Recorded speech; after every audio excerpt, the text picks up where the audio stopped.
Good morning, everyone. The time being 10:35. We'll start the public hearings.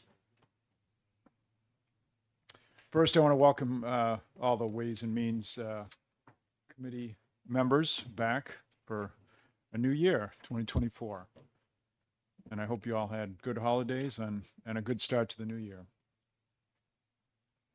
All right, we, as you all should know by now, CACR 15 was canceled at the request of the prime sponsor and will be rescheduled to a later date.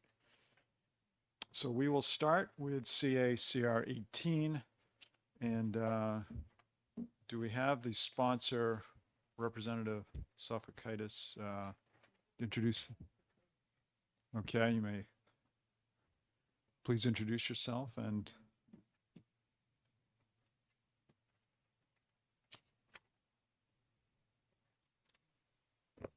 Thank you. I'm Catherine Sofakidis. I'm from Hillsborough, Division 7, and which is also Nashua, Ward 7. I apologize for my speaking. I had a stroke a couple of years ago, and so sometimes I have word finding difficulties. So now this CACR is, you're probably asking yourself, why now? Why is this bill? Why is this CACR in front of you? And what I want to say, it's for the people that are not represented in this house. The division of church and state has become blurred in the last 4 or 5 years. And what I would like it on the record that I am a devout Greek Orthodox, and so I am a Christian. But I do not believe in the Christian imposition onto public policy at all. And I also function as a nurse. And so there is sacred space between a doctor and his patient. And I don't believe anybody has the right to be in that. And there's a lot of Christians, non-Christians in New Hampshire, and Nashua is a welcoming city that has a mosque. We have Hindus, we have a lot of different religions. And the fact that faith groups are using their tax exempt status to reach, they get to reach too many people and they have too much political power. And in a state that runs as lean as ours, that means that when things are taken away from the public to take to religious organizations to determine public policy, then people of different faith or even atheists do not have the same crack at the pie. To me, because from the beginning of time here, the founding fathers they started with Treaty of Tripoli to say about the separation of church and state. And as we grew up, I remember hearing about Roger Williams, and I remember hearing about the Pennsylvania, how they were quite firm about how they didn't want church and state mixed together. So part of this goes into the part where it said in our New Hampshire Constitution that the money in the Constitution of the state would not go to religious schools. So I have people in my ward, especially, and it really bothers me because we have an elementary school that has between 80 and 90% of the poverty-driven children qualifying for free and reduced meals. And at the polls and at other times when we have meetings up at that school, people who are of the homeschool crowd and the ones who want the public school vouchers tell all the parents, um, this is a nasty school. It's a failing school. And I want you to know where you can get free money and you can take your children out of this failing school.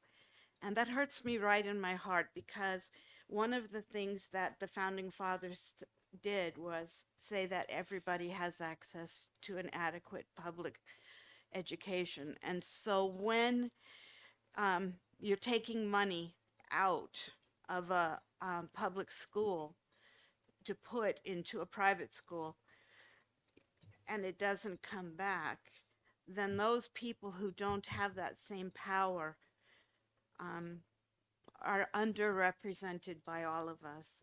And so these are the reasons why I wanted to have this CACR, because not because I don't understand and respect what faith-based groups do in the state of New Hampshire, but I just want people to stay in their own sandbox and stay in their lane, stop dividing us up, and let's all get along for the people that we were elected to represent. And so it goes with bodily autonomy, it goes with access to education. There's a whole group of people out there in this state that are not being represented. And that's my testimony. Thank you. Yes. Questions? Representative Platt. Yes, thank you for taking my question, Representative Sofakaitis, if I pronounced it right, or closely enough. Yeah. Okay, you say that the public schools are not taxable, but the church schools should be taxable. And the difference is what? You just want to support the public schools? No, I just think that the one step out from them is where the public schools, their parents pay taxes. We all pay taxes. Part of paying taxes, taxation is not theft. And I have heard that since I got here. But for me, taxation is a sacred thing, ability for a society to work together.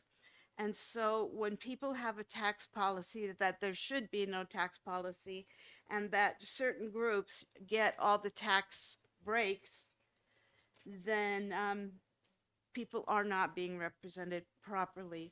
And I just think that we need to step back a step from the sound bites and for the things that divide us and work together for sound public policy for all. And to remember that there's a lot of people that don't have representation here in Concord, and that's who this is who I'm speaking for today. Representative Almy. Thank you. I don't quite see how making the religions pay taxes would empower the people in the school and other people like them that you're talking about to be able to advocate for themselves more. But the thing that most troubles me about this is that we have a whole system of nonprofits not paying taxes.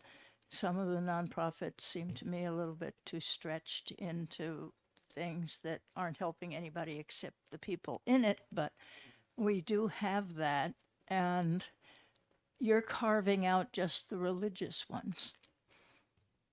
And where does that leave the others? Thank you for the question.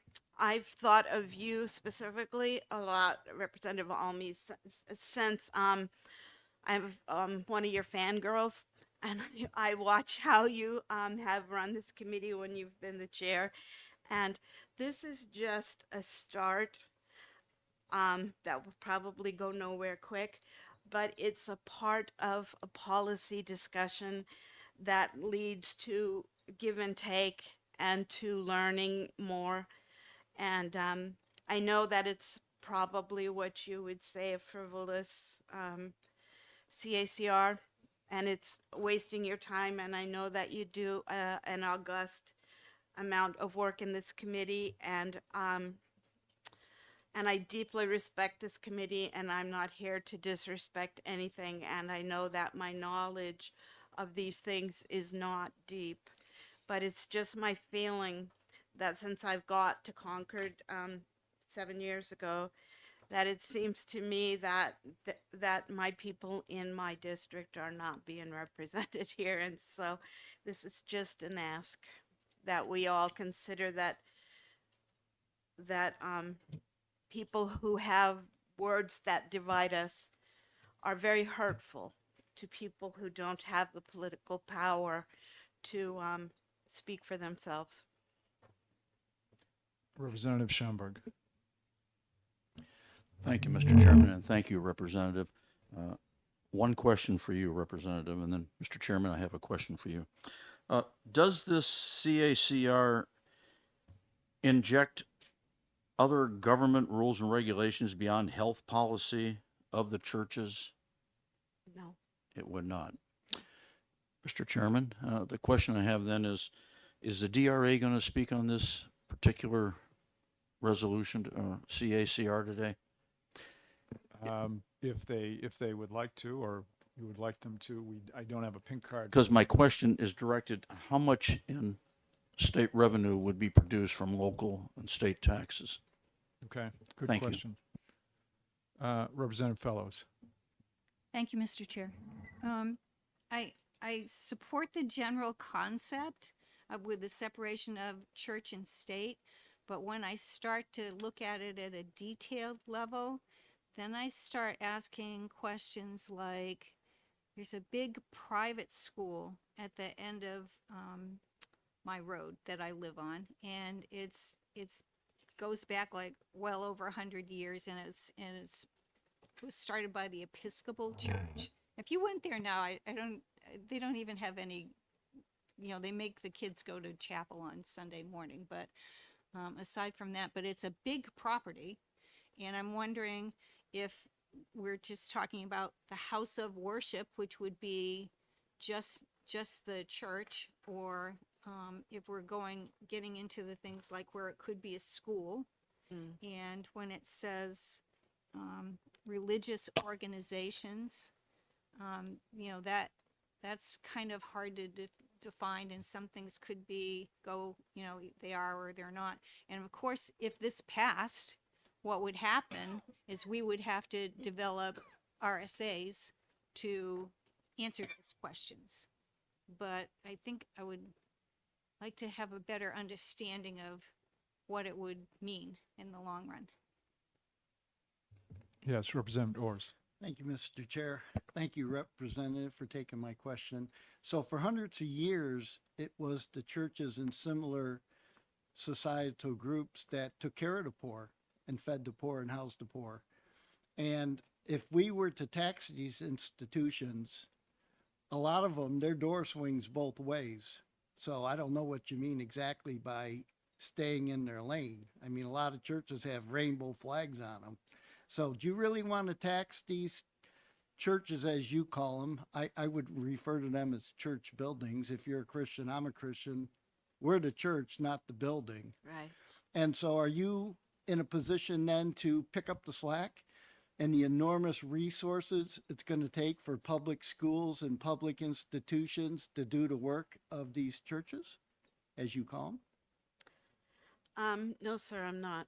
What I am is I'm asking the people who look on the poor and unrepresented represented is less than, or making their church's values reflect on how they feel about people who are not members of their religion.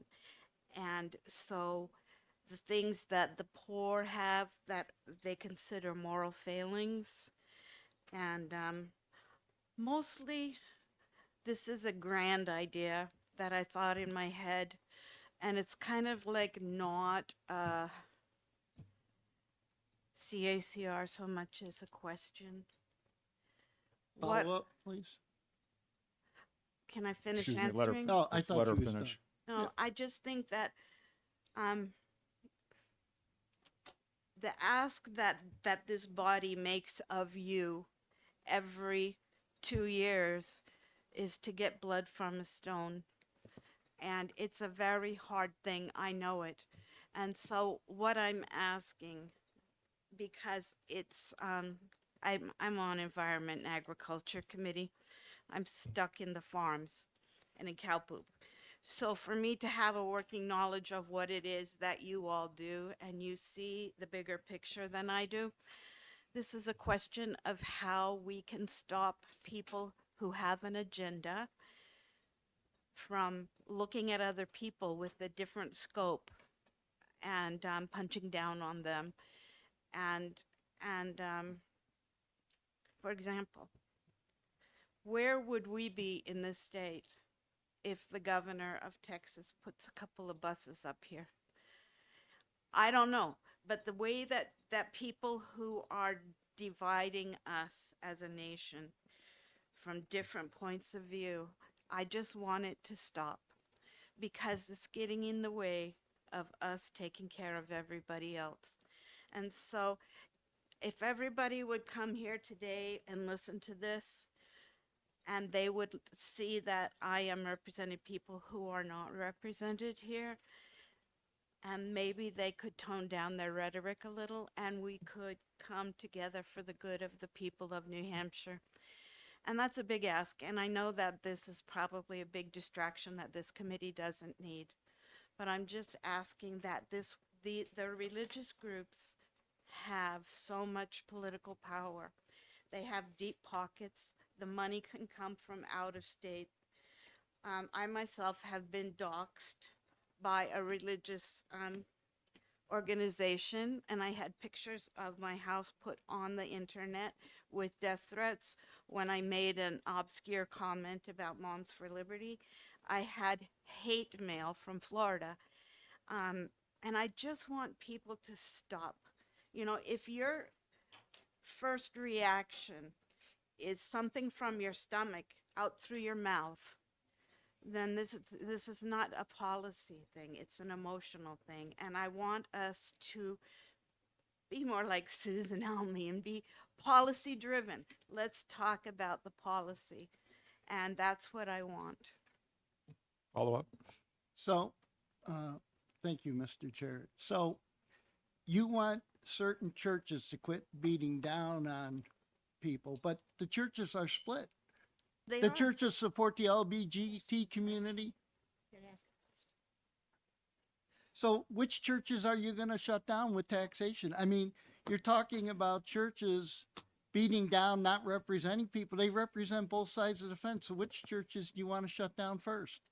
You want to shut down the LGBT church, or do you want to shut down your church? Or, Representative Orrs, let's keep the questioning to the specifics on this bill, please.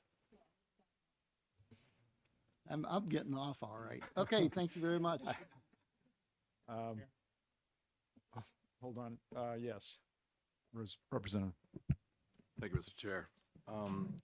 Regarding taxation on churches, though, it's also covered by the U.S. Congress, too. And that might be kind of difficult to allow for taxation of churches in New Hampshire when we're against federal laws. But I got to tell you, I'm sympathetic with the fact that last session I put a bill in with Sue Prentice to actually do a study committee on nonprofits. And I live in Plymouth, and Plymouth has greater than 53% of its properties are owned by nonprofits. And we have the majority of Plymouth property owners that are basically subsidizing both churches, schools, hospitals, nonprofits. And I would prefer actually a bill ultimately to go in that would actually allow for municipalities to tax at some percentage, every nonprofit to include churches. So I am sympathetic to the extent that churches should not necessarily be exempt. Thank there- you. Excuse me, Representative Bolton, is there a question?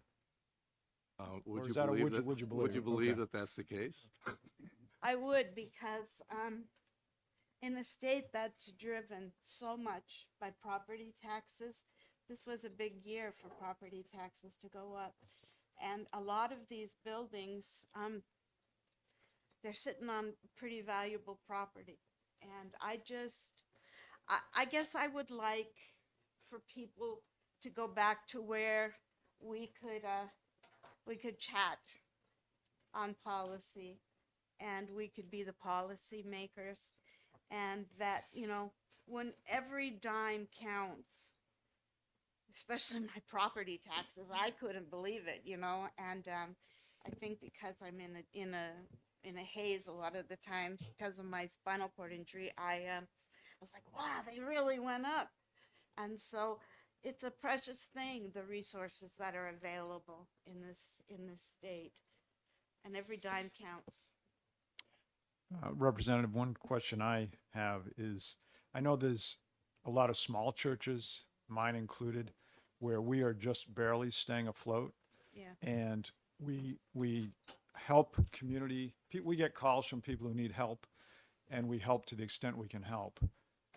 Attacks on my church and smaller churches pretty much completely puts us out of the business of helping people. That's how tight we are, and I know a lot of other churches are that tight. So I guess, what would be your comment on that scenario? Because there are a lot of small churches who are. There are, and my church, I think that a lot of churches have not even begun to rebuild since COVID.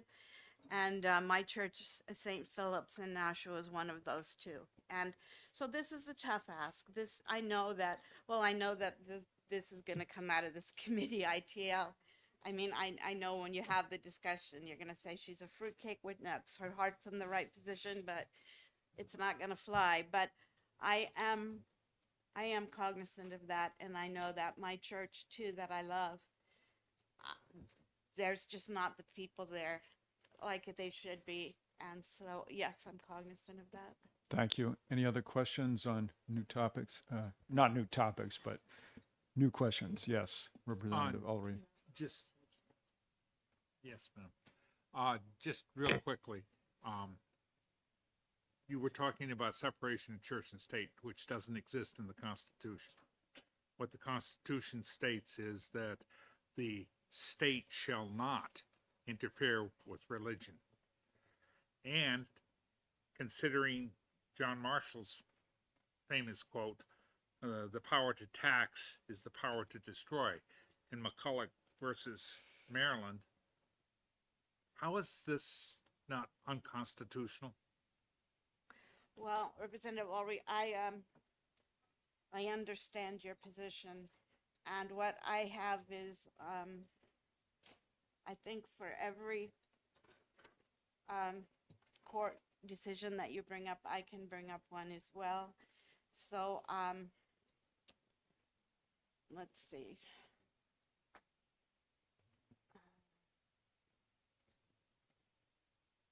I'm sorry.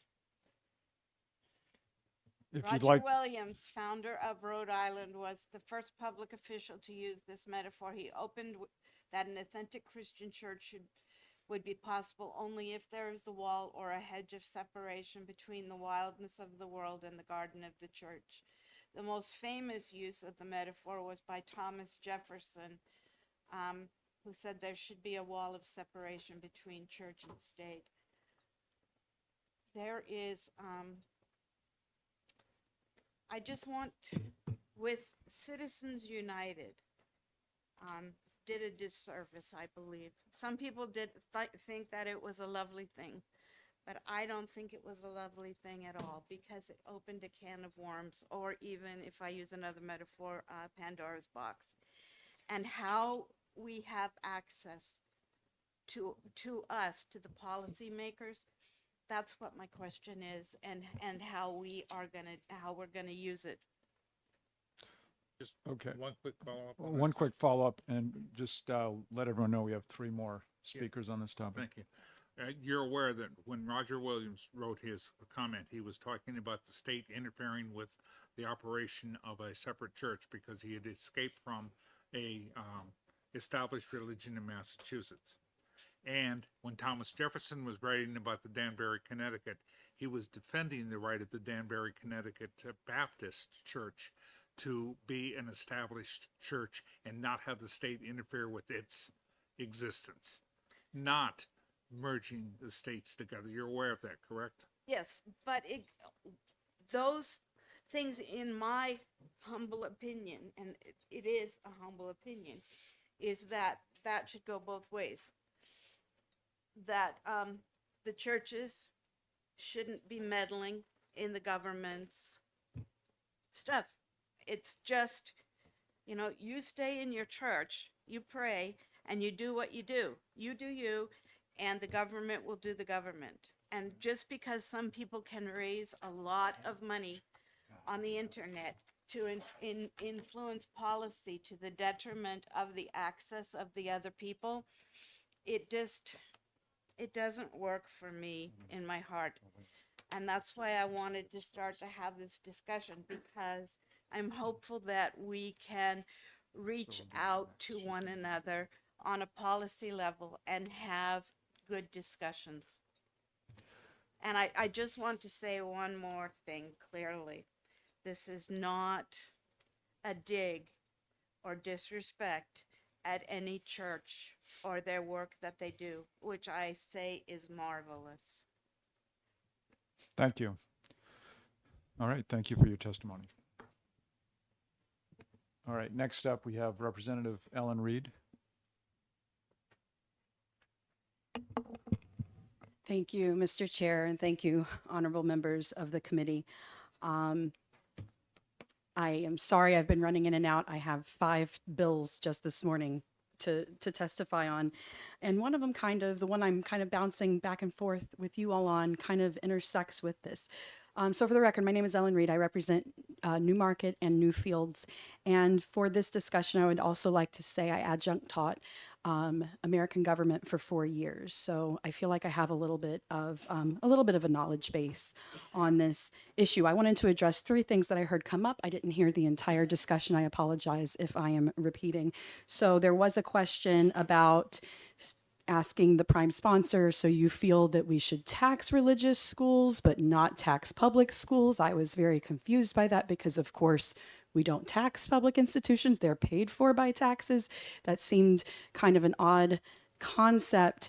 Public means the things that we are publicly funding with taxes. I think the better analogy is we tax private for-profit schools, and should we also tax religious schools? So I wanted to just address that question. Also, the concept of separation of church and state and how formative it was for our founders came up. So generally speaking, it is considered to exist in our Constitution in the form of the First Amendment, both the Establishment Clause and the Free Exercise Clause, which I will speak to later in more depth. But the prime sponsor said that it was her humble opinion that it should go both ways. And in fact, it's not only her humble opinion, it was the opinion of the framers of the Constitution, because we have both the Establishment Clause that says the government will not pass a law regarding religion, and the Free Exercise Clause saying that people are allowed to practice their religion freely. It already goes both ways. And so that's usually what we consider to be the separation of church and state in the Constitution. But it was also spoken extensively by the writers of the Federalist Essays. So the concept, and these are the framers of our Constitution who hit the ground running trying to convince the states of this brand new nation to ratify our Constitution, and they spoke to this. And the reason that they spoke to this was because it was out of a sense of, hey, vote, ratify this Constitution, because this separation, and this is, to be fair, this was before the First Amendment actually, the Bill of Rights was passed. But this separation, this concept, this value that we hold will protect you.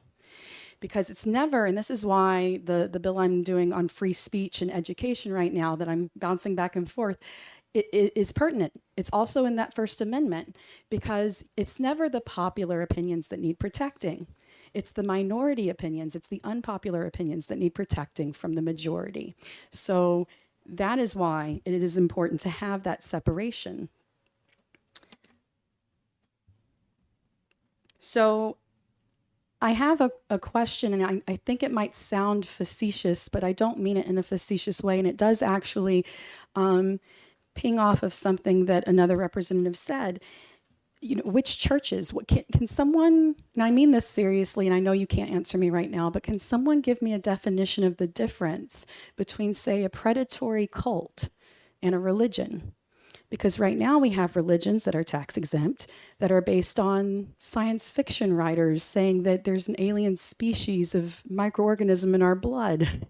We have religions, tax exempt religions, based on flying spaghetti monsters. That one is tongue in cheek, obviously, but you can come up with, what is to prevent someone from coming up with any set of ridiculous notions and then getting tax exempt status while they roll in the donations? And I mean that very seriously. How do we legislate that? How do we legislate a genuine faith? And we can't, because we can't make a law concerning religion because of the Establishment Clause of the First Amendment.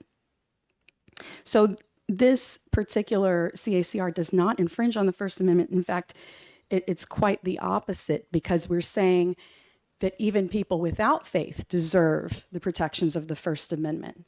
So while you don't tax churches currently, you would tax a non-religious based organization. And then I think of the primary work of most religious institutions. Most religious institutions, I think, and I can speak predominantly from the Christian faith. I have a minor in religious studies and once upon a time pursued the path of ordination, but that was a long time ago. And for the Christian faith, it is often cited that the work of the church is to be the hands and feet of Christ in the world. And so the church and other religious organizations do a lot of good work in the world. And I think that is predominantly the basis of the idea that we should give them tax exempt status. But like any other private institution, if you do charity in the world, that the money that goes to that is actually tax exempt. So why are we tax exempting the entire organization when we only need to exempt the charitable work? And I think that's an actual real function that could be used to make the difference between, say, a ridiculous kind of cult and an actual faith-based organization that's doing good work. Is if you tax exempt the actual work, you are thereby rewarding organizations that do good work in the community, and you are kind of penalizing through regular taxes organizations that are not doing that work, but instead just using it to make profit for themselves. And for what it's worth, I think we could use some revenue. But having said all that, I'm happy to try to answer questions. I'm not a co-sponsor on this bill. I just happen to be in the right place in the right time and feel strongly about the issue. Thank you for your testimony. Any questions? Yes, Representative Fellows. Given your experience and background with this, I wonder if you can tell us what the churches were like at the time that the Constitution was signed. Much, much smaller, with the exception of the Catholic Church, of course, right? And what did they do? I would imagine, and I wouldn't call myself a historian by any stretch, but I would imagine they did a lot of the same charitable work. But what they didn't do, and I grew up in the South where we had mega churches, okay? And we're talking about multi-hundreds of acres for a particular property, and they would fundraise and to put in their 5th elevator and make the building bigger and to do more marketing to get more donations. And a lot of the money that went into the church went into that cycle of getting more money. And the pastors of these churches made easily in the 6 figures and usually in the 7 figures. So that's what didn't happen for the most part. Again, the Catholic Church is a much longer history and was a much larger organization. But the Puritans, for example, as unpopular as they were and as harsh as they may have been, did not have that kind of structure that we see today. Okay, thank you. Got off easy. Okay, next I have, and can't quite read this, but Representative Robert Wary, if I'm pronouncing that correctly. And actually, let me just say, Representative Sofakidis, did I pronounce that correctly? If you could fill out a pink card at some point, please. Okay. Yes. All right, thank you, Mr. Chair and honorable members. I did not intend to speak, but when my colleague from Nashua spoke, I felt compelled to just step up here for a few minutes and address some of the points. First of all, I'm horrified that she would ever receive treatment from poor treatment and abusive treatment from churches. There's a saying that there are both believers and make-believers, and those make-believers are wolves in sheep's clothing. And I would, suggest that perhaps those are the type of people who attacked her, because that is certainly not what Christian churches should be doing, and I'm appalled at such behavior. The concept of the separation of church and state has already been stated and discussed. I just want to reiterate what my colleague from Hudson also said, is that the Constitution prohibits the government overreach and prevents a union between church and state. And it's not a two-way door. In fact, just to pull up significantly, I'm reading from a passage or website I looked up real quickly. Significantly, numerous founding fathers and early statesmen asserted that religious faith was the most important source of civil virtues.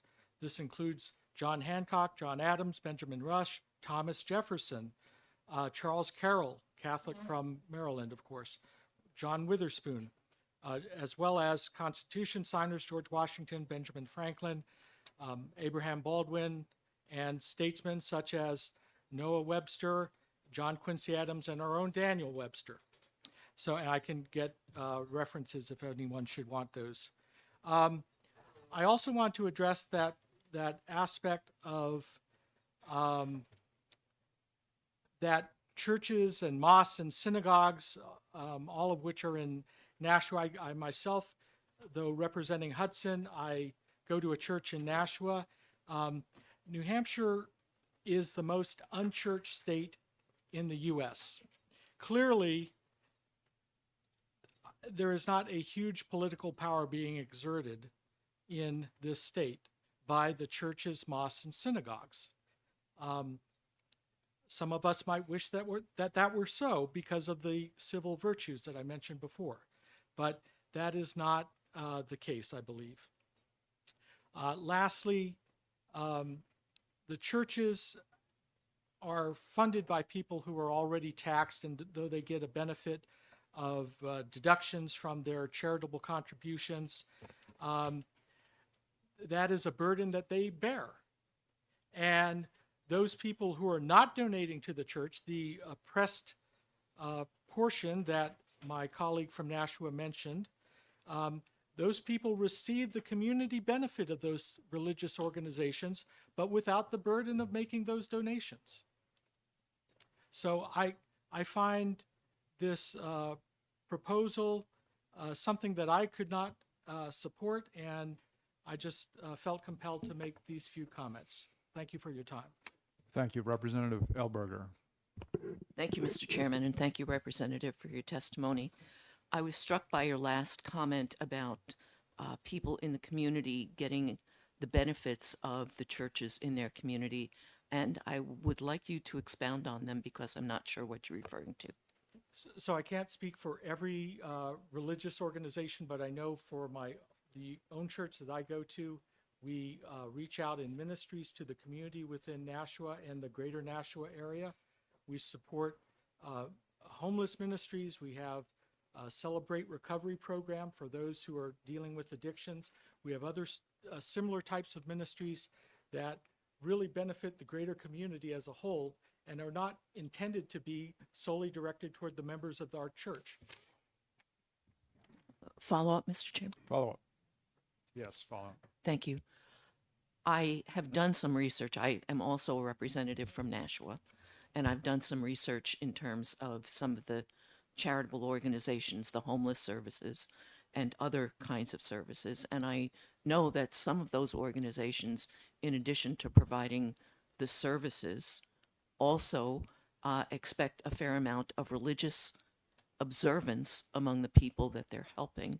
And how does that square with your comment that the churches should not be forced to pay taxes because they're doing charitable work, when part of the charitable work requires the recipients to be getting proselytized? So that was not my argument. So my argument was that the people who are not contributing, who are not donating to the churches, still receive a community benefit. And as far as the proselytizing, I can't speak for that. I suppose in the Southern New Hampshire Rescue Center might do that. I really don't know. But I know at the homeless ministry that my particular church is involved in, there's a brief message, but it is not, you must come to church. It is not, forcing these people to do anything. And as a matter of fact, there are people who actually, after receiving their food or materials that will help them get through the times that they're suffering, just walk away, and they don't receive that. So it's not by compulsion. We certainly don't have armed guards forcing people to listen. So if I would not say that it's fully compulsory, I think it to some degree there's certainly an incentive because they're receiving materials, but I think that's it's not mandatory. Yes, Representative Orrs. Thank you, Mr. Chair. Thank you, Representative, for taking my question. So I understand where the other representative's coming from in terms of, her question. My question to you is it proselytizing, or is it teaching a man or a woman to fish so that you don't have to feed them every day?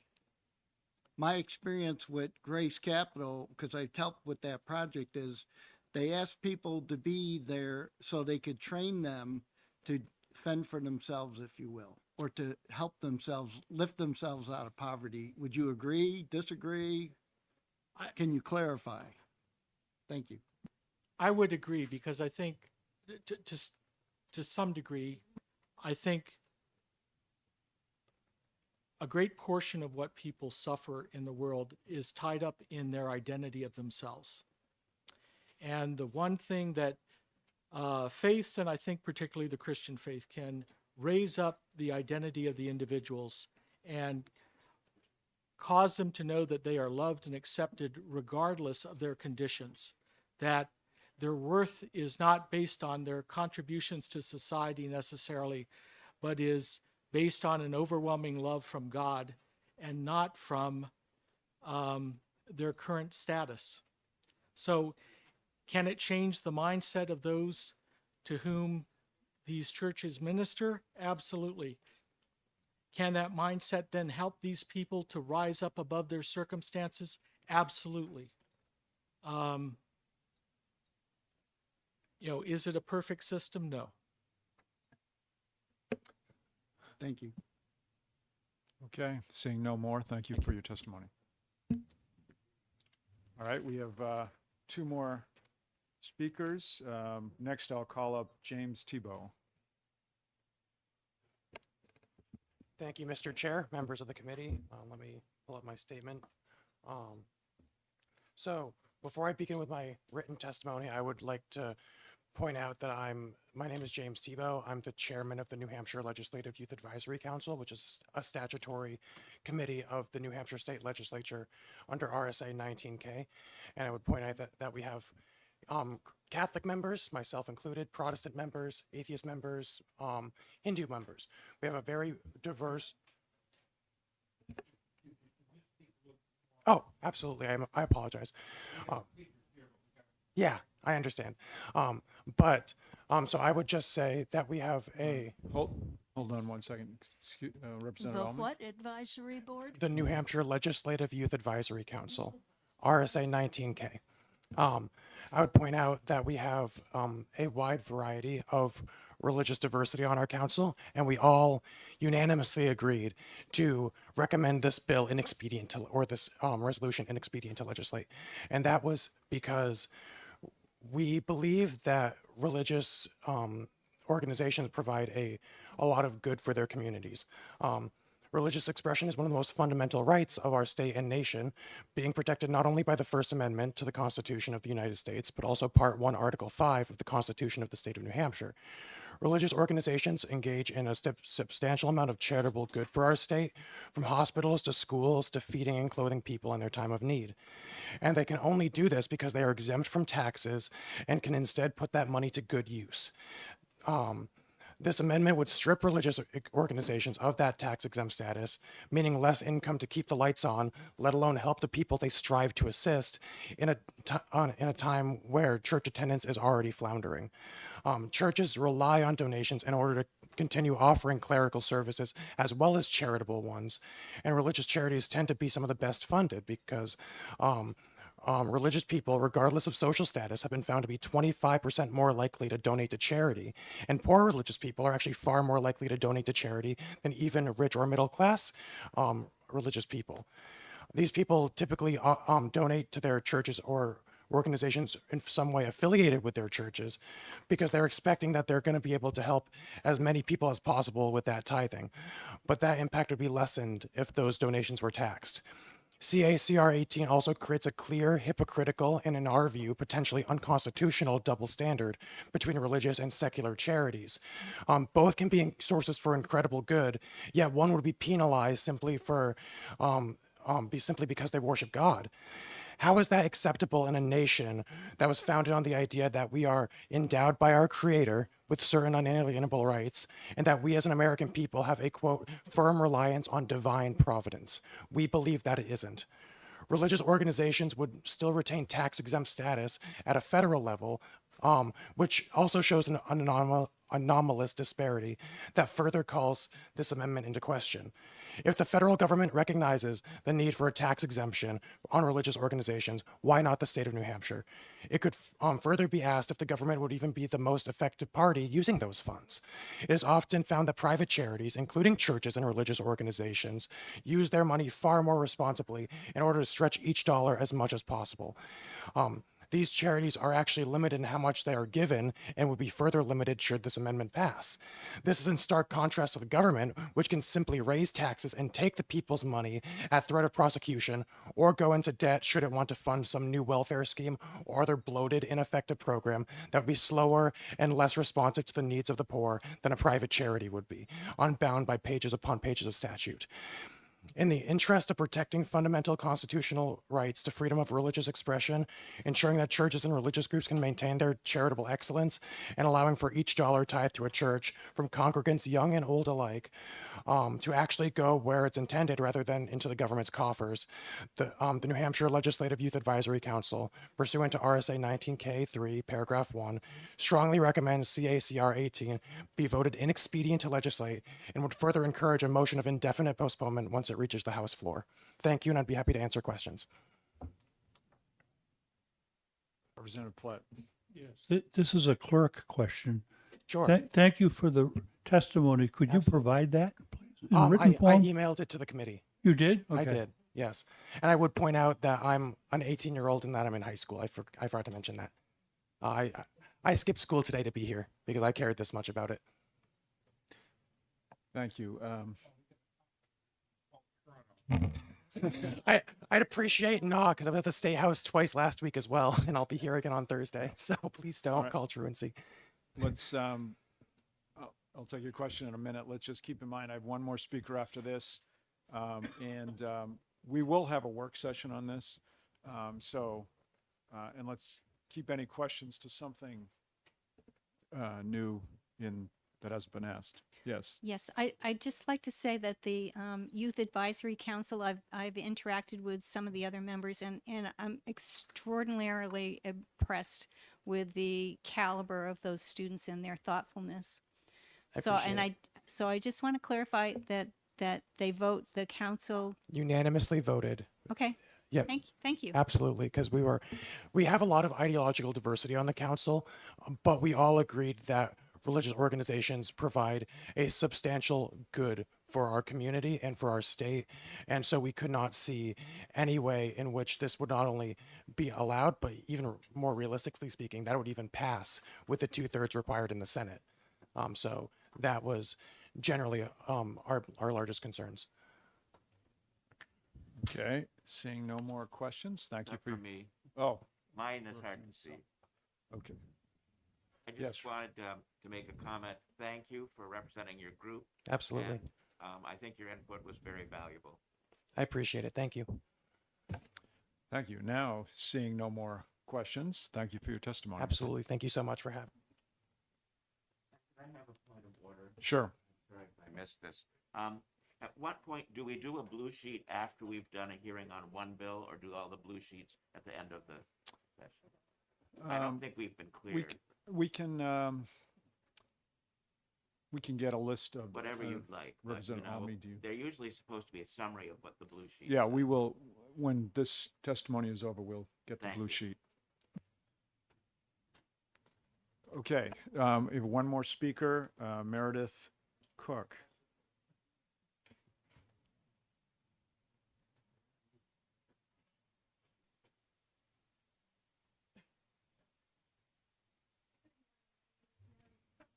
Microphone. There we go.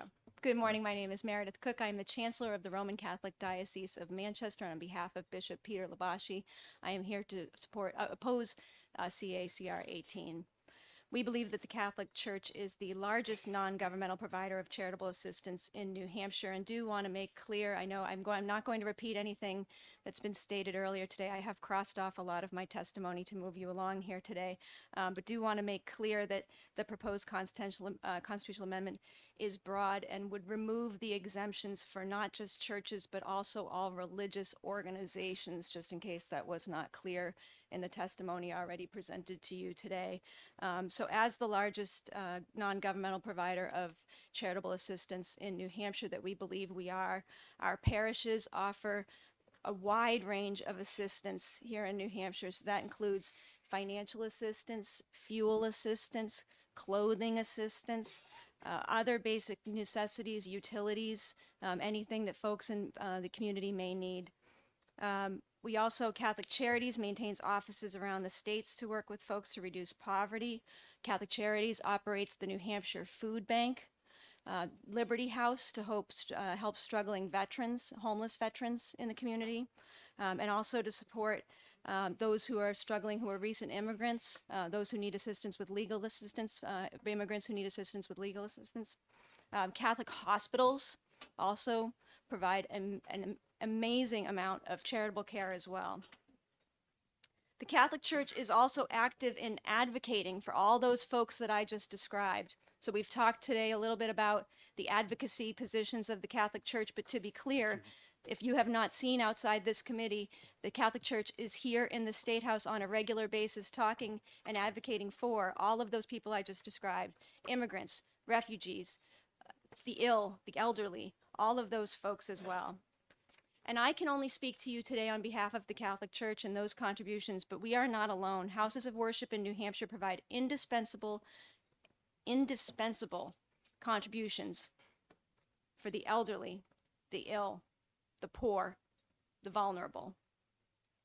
We've already talked a little bit, it was discussed today, but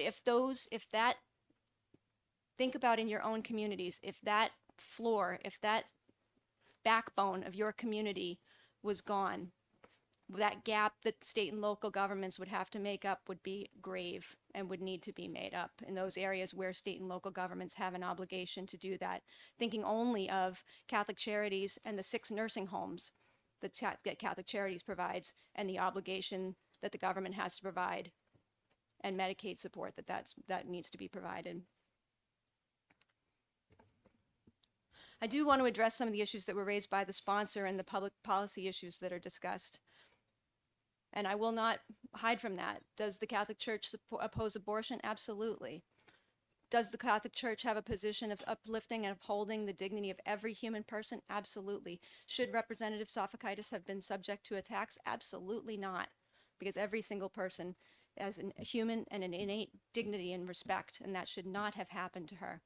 At the same time, as I've mentioned, the Catholic Church will be here and will be here, advocating for the dignity of every human person from the beginning of life to the end of life and everything in the middle, from lifting up every person who is experiencing poverty and every person in between, and has the right to do so.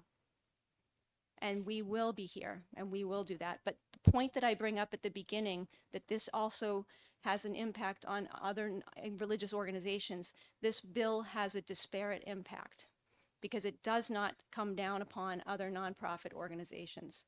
So religious organizations who hold these beliefs and hold these positions will be subject to taxation, but other nonprofit organizations who come before this body and hold the same positions, who come here with the same speech, would not be subject to taxation.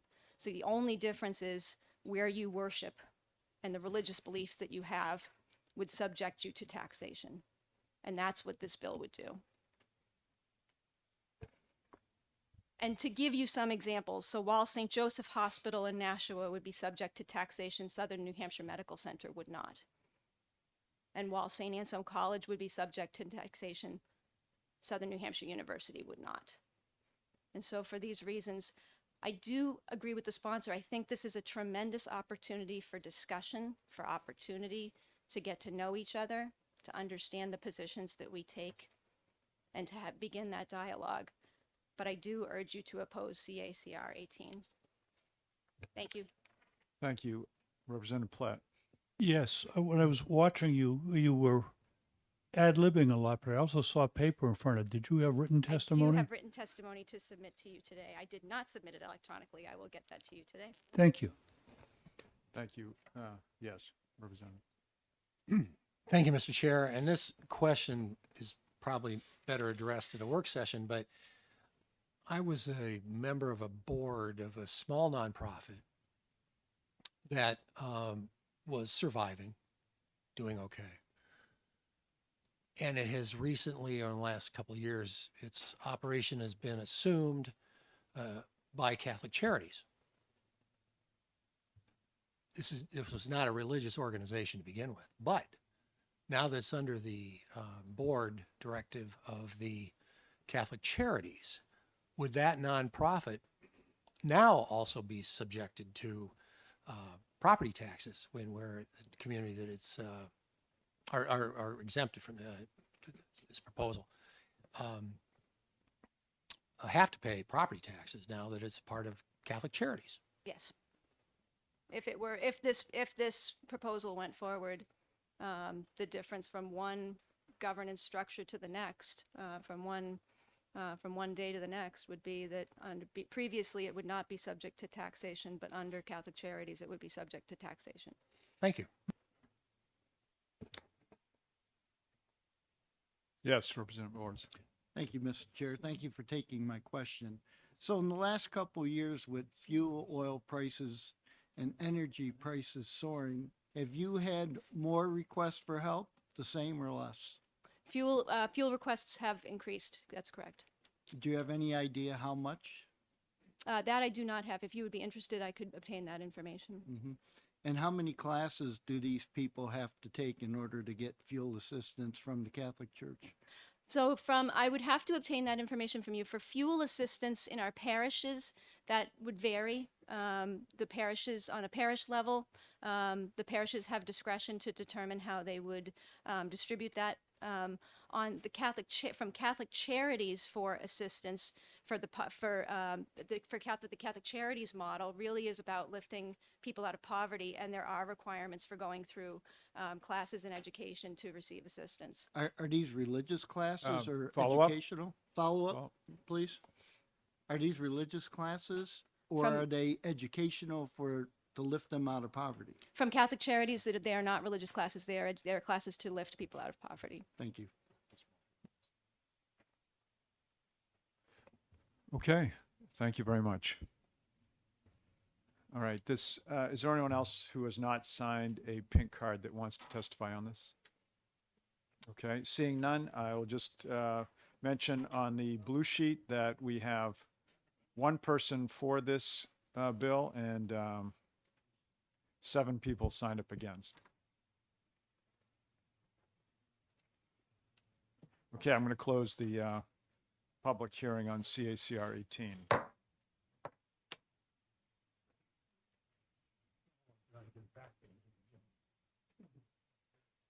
Okay, I apologize, we're a little bit behind here.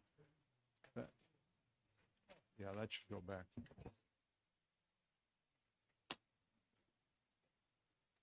Okay. All right, I'm going to open the public hearing on HB 1191. Right now, I have 4 speakers on this bill.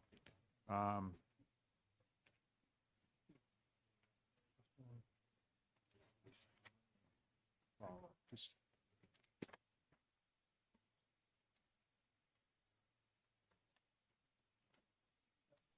all right, I have a couple that didn't mention how long they would speak. Can you announce? Representative Healy.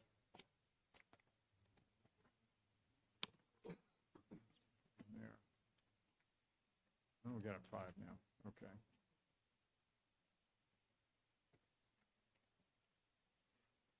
Okay, please announce your. Representative Healy. Good morning, Mr. Chair and fellow colleagues. Representative Bob Healy from Merrimack, and I come here today to introduce bipartisan House Bill 1191 with regard to an exemption to the meals and rooms tax for the Meals on Wheels Dine Out Restaurant program. This program was started about 1.5 years ago. Oops. Sorry. Yep. Representative Healy. This program was started about 1.5 years ago and has been very well received by the seniors that have signed up for this program. The program is born of the Meals on Wheels Senior Meal Delivery Program that allows seniors a chance to get out and have a choice of a healthy, nutritionally designed meal, and also allows them to socialize and interact with other seniors as well as restaurant guests and employees. This program has brought people together after a time when loneliness and isolation had skyrocketed. It allows seniors, rather than just getting meals delivered to them, the opportunity to get out of what is many times an empty home with a delivery person, maybe the only person they see and interact with during a day. To me and many of the sponsors, it makes no sense to grant state funds to a group or organization and then tax that group when they use those funds. When we ran into the governor at an event, he told them about the issue, and he said, get the bill to my desk and I will sign it. This bill has both Republican and Democrats that have signed on in support, as well as members from both chambers. The president of Meals on Wheels, Mr. John Aracazo, is also here to testify to answer questions on anything you may have. Thank you. Any questions? Representative Platt. Just a disclosure, I have one of those cards in my wallet. Okay, thank you for, Oh, I'm sorry, Representative Spilsbury. Thank you for taking my question. I'm not familiar with the program, but I'm wondering, as the program exists now, does the restaurant operator or any other private enterprise have the ability to take a tax exemption for their donation? I do not believe so, but he can answer that for you. Thank you.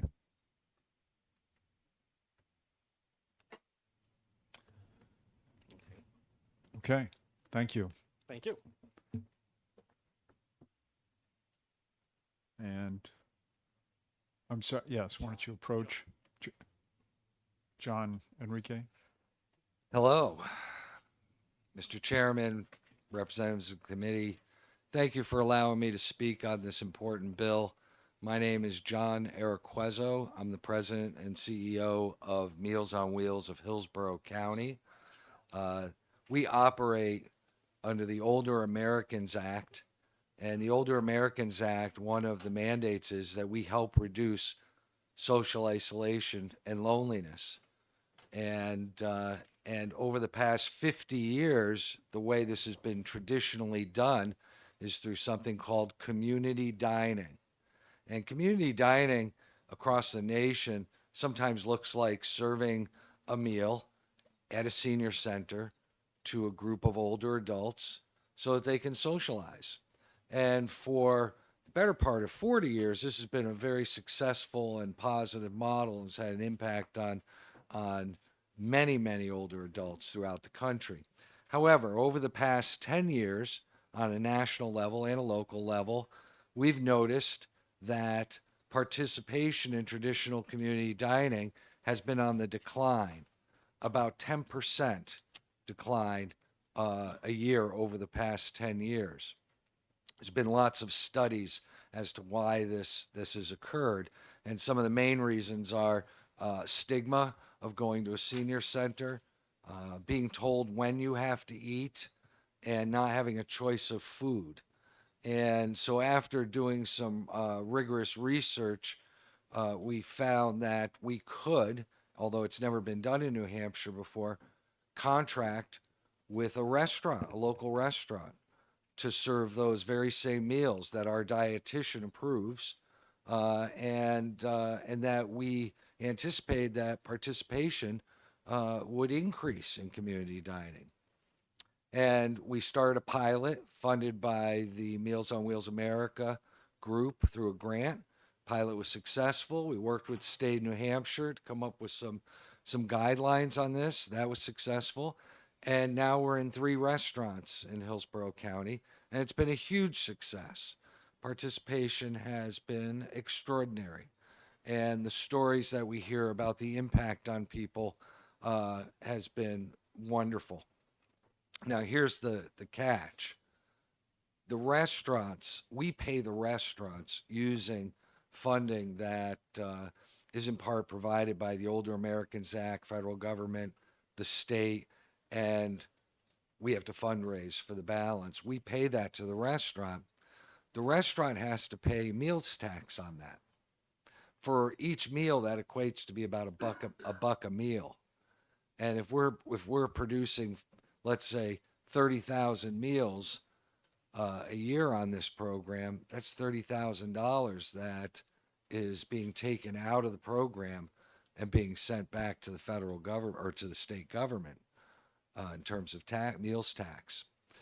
So what this bill proposes is that anybody restaurant who's participating under this program is approved by the Bureau of Elderly and Adult Services could be exempt from paying that tax, thereby allowing us to reinvest that money back into the program. So just to give you an example, if we're paying a restaurant today $13 a meal, once this bill passes, we will only have to pay them $12 a meal.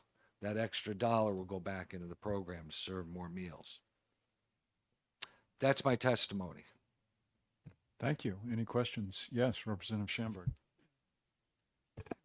Going back to Representative Spilsbury's question, could you answer his question about do they get a tax? Did you ask a tax, Representative Spilsbury? Was it a tax what? Right. If I may ask the question again, and I used the word exemption, I really meant deduction. This on the surface seems like a good idea to me. I'm just trying to understand whether there are any other reciprocal implications to it.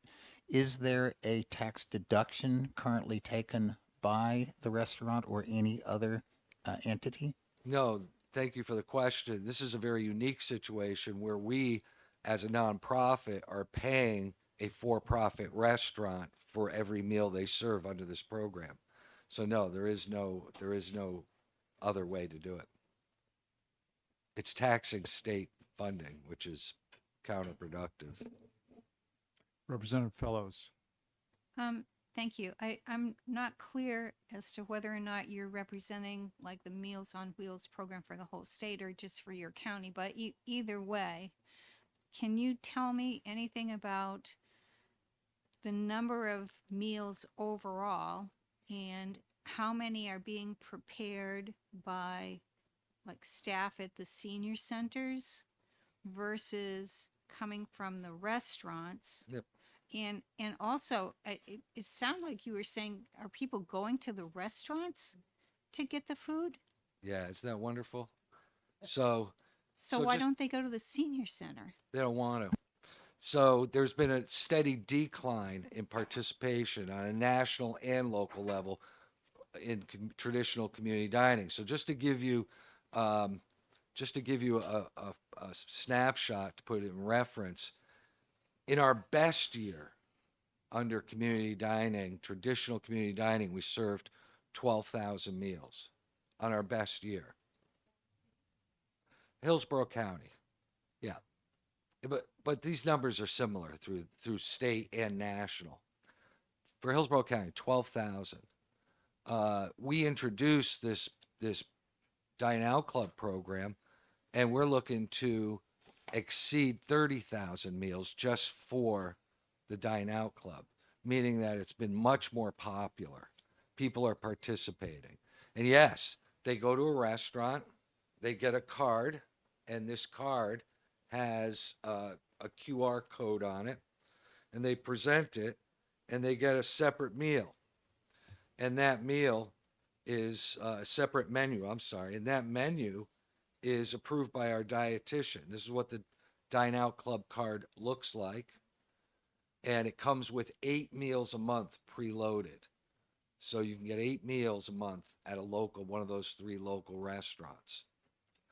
The meal's nutritious, meets all the daily requirements put forth as required by the Older Americans Act.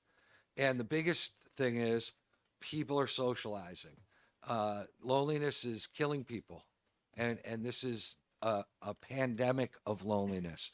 The Surgeon General of the United States last May put out an advisory issuing an epidemic of loneliness in the United States, just this last May.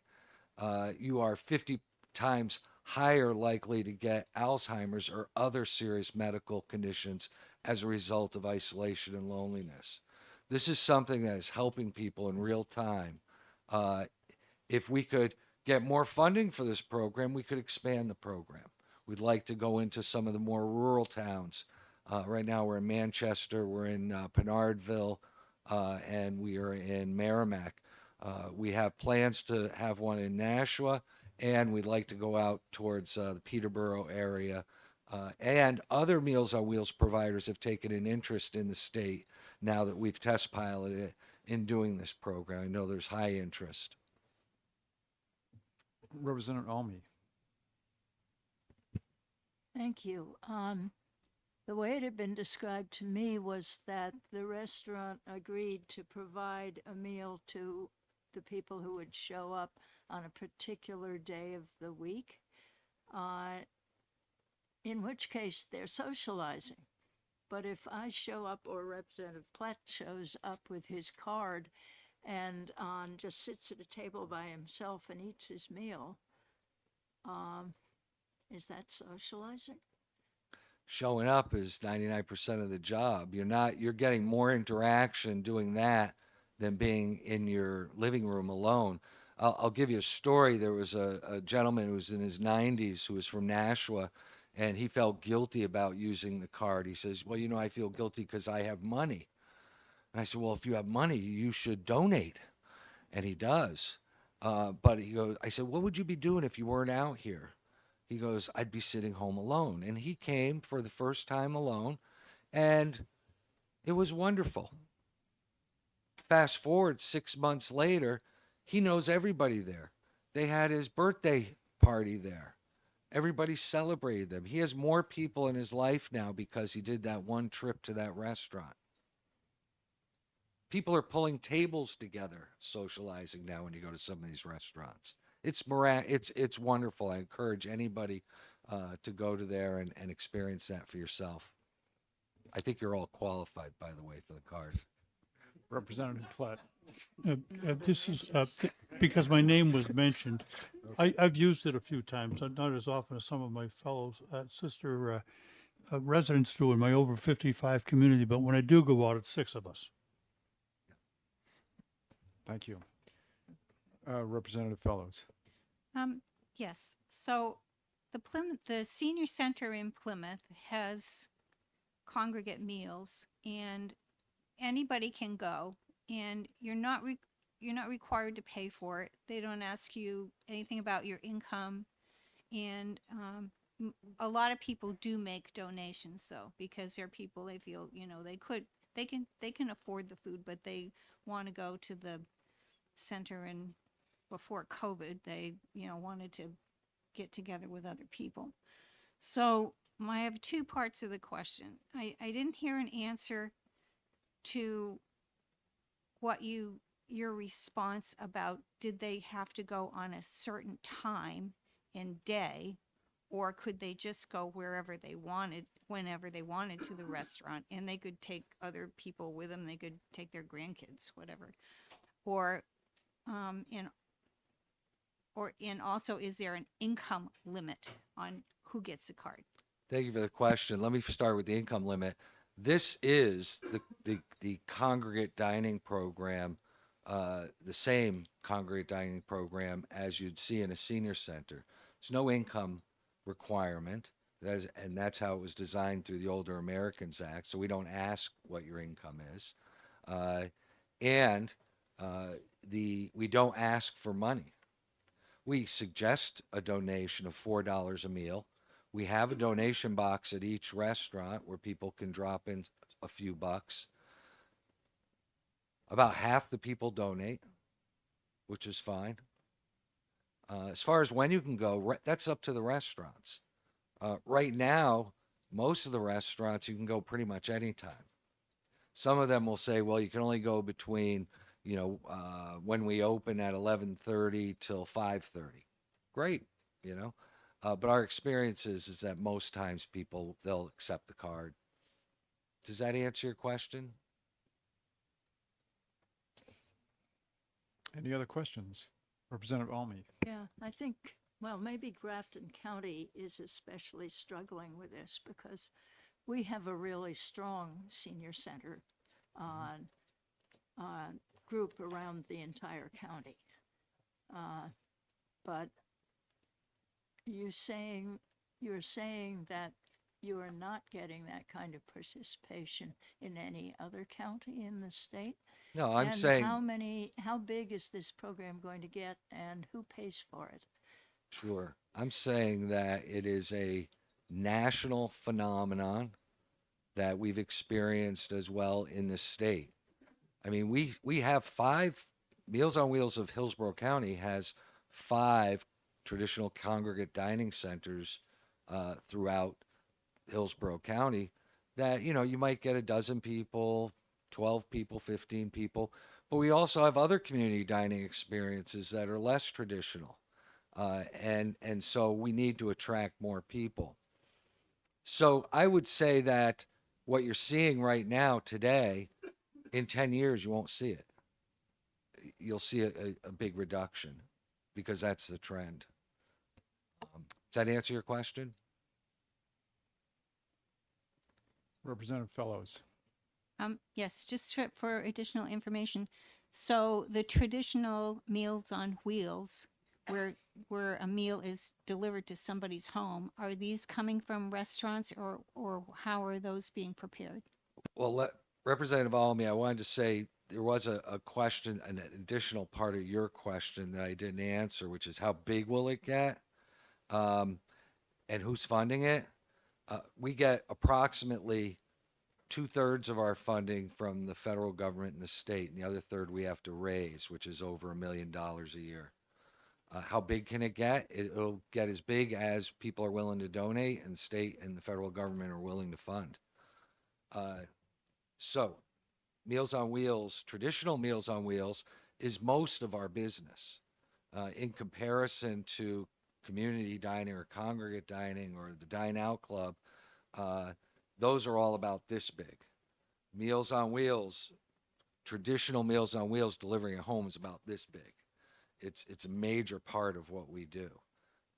That's going strong.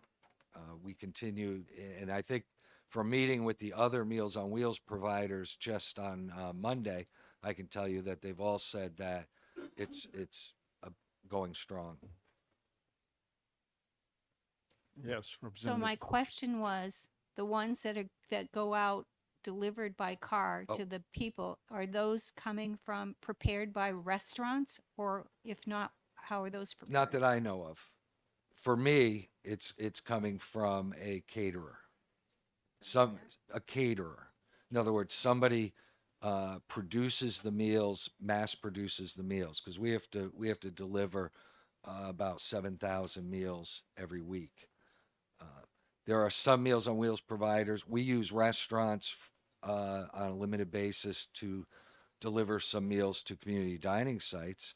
There are some Meals on Wheels providers that cook their own food. I'm not aware of any that use restaurants, however, to do their home delivered meals. Does that answer your question? Okay. Representative Ors. Thank you, Mr. Chair, and thanks for taking my question. So you probably said it and I missed it. How old do you have to be to get the card? 60. Okay, and does that qualify to for us to run for U.S. Senate? Good question. Thank you. Any other questions? All right, seeing none, thank you very much. Thank you. All right, I have 2 cards left, both from DRA. I don't know if one of you prefers to speak first or not, but I have Lauren O'Sullivan and Wendy Metvier, if I'm saying that correct.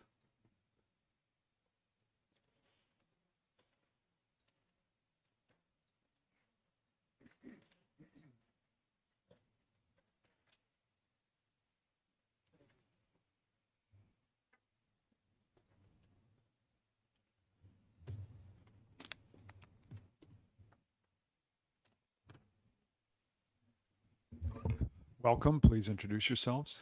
Good morning, Mr. Chair. My name is, and members of the committee. My name is Keen Meng Wong, Tax Policy Counsel with the New Hampshire Department of Revenue. Good morning. My name is Lauren O'Sullivan. I'm the Senior Financial Analyst at the Department of Revenue. You know, I apologize. I think I skipped a card. I don't know if you guys want to testify last or you want to testify now. It probably doesn't matter. I think it doesn't matter too much, Okay. especially with regards to to this bill. Okay. So we do not have a position on this bill. We're here to just provide information, answer any questions as it pertains to administering the tax side of this proposal. Okay. Please continue. Oh, you want to answer a question? Okay. Representative Shinburn. Were you continuing to speak? I'm sorry. No. Okay. Thank you, Mr. Chairman. And thank you for taking my question. Will these restaurants be audited every year on this program? Representative, that's a very good question. Currently, because this is a new, well, the voucher program, we currently do not have an audit program specifically geared just for the voucher program. Not that I'm aware of. No. I have a question. Is this a difficulty for DRA to, I mean, in general, does it affect your software or your ability to figure out whether the right amount of tax is being put in, where some of these meals will not be taxed?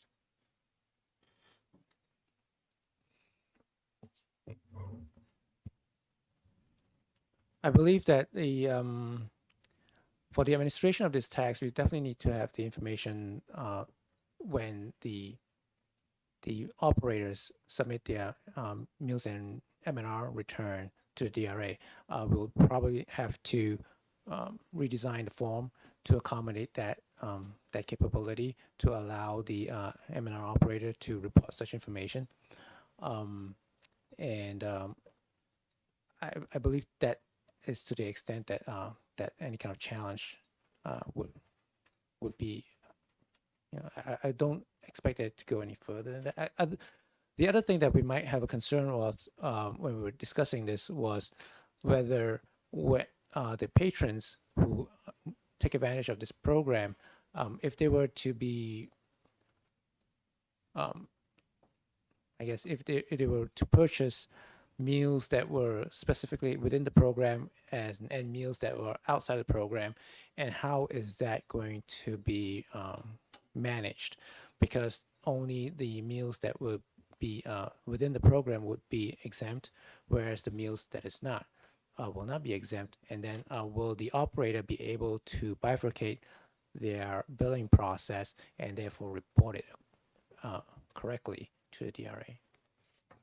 Okay, so if I'm understanding you correctly, from a DRA perspective, it's a change to a form. It shouldn't be that costly for you to do that. But on the operator side, there's some question as to what has to happen. That is correct, because we're not familiar with how the operators are currently managing that process. And if there are such a situation, I'm not sure. I believe that participants in this and the voucher program, from what we've read through research, is that the meals are very specific and they're only out of a certain menu or something like that. And but will the patrons who come, will they be able to order out of this menu and order that menu? I'm not really sure. And then how is that going to be? How's that purchase going to be to take effect? Okay, John, I'll call you up in a minute. We'll let DRA finish. Any other questions? Yes, Representative Spilsbury.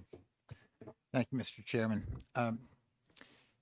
Keen, in your fiscal note quick guide, the fourth paragraph says current M&R tax law treats certain meals as not taxable meals under RSA 78A6C and includes an exception, quote, in accordance with federal law. Meals purchased with nutrition assistance benefits issued pursuant to a program that prohibits the assessment of a state tax, close quote. So I want to make sure I understand that. Is that saying that under current M&R law, there already is a carve-out that makes these meals not subject to M&R? Or is the exception that's being referred to there an exception to the treatment as not taxable? What is that saying?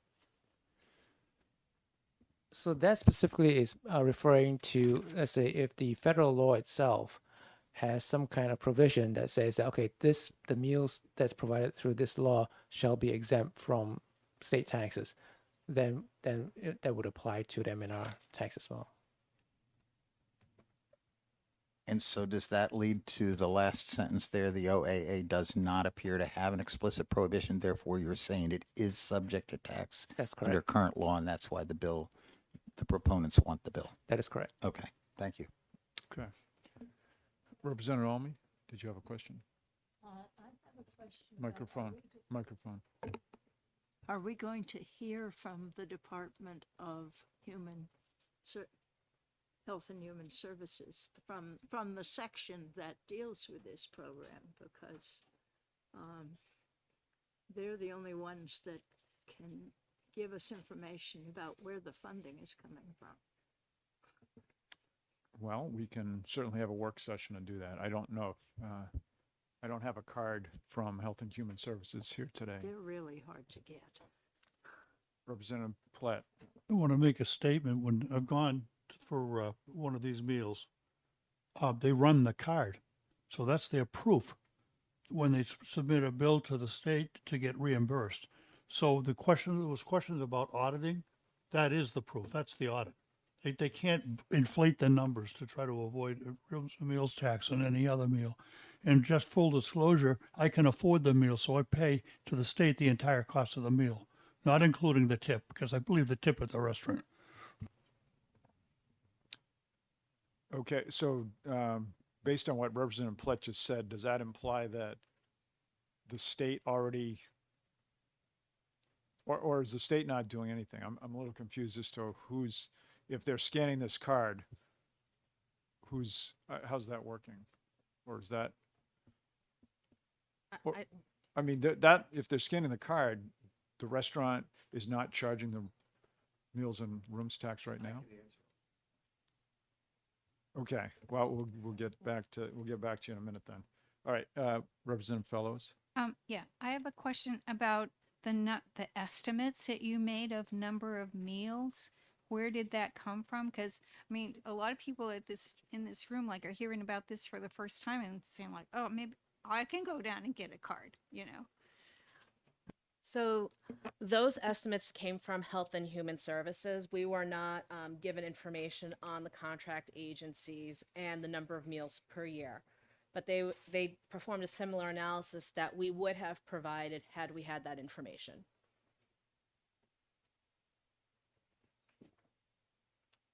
Okay, any other questions? Seeing none, thank you very much. And I'll call back up John.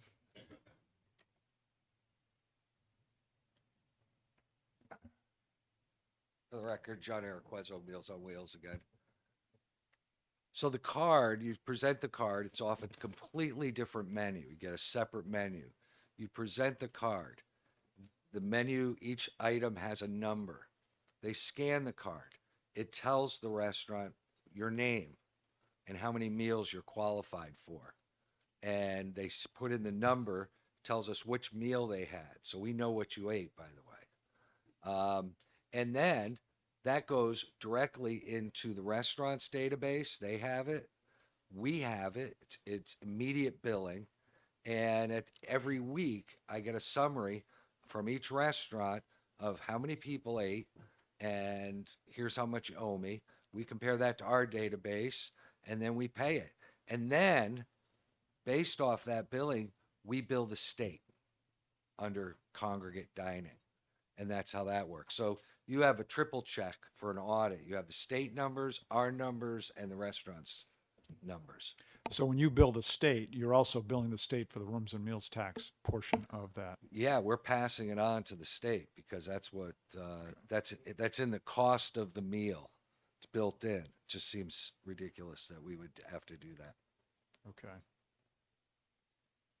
Thank you. That was a good clarification. Does anyone else have Representative Almy? Yes. From what you're talking about popularity, not knowing anything about the other 8 counties, this could balloon out of our budget if we, and I would really not like to pass this bill without getting information from the Health and Human Services Division. They didn't even bother to talk to LBAO. They sent it to DRA to include, and it's just about the first 2 places.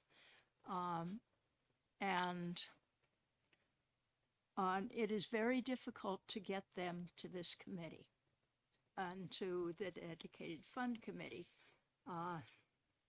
And you have an in with them. Perhaps you could get them to be willing to show up to talk to us about how much of this is federal funding and how much of it is local, and is the federal funding capped and all that kind of thing.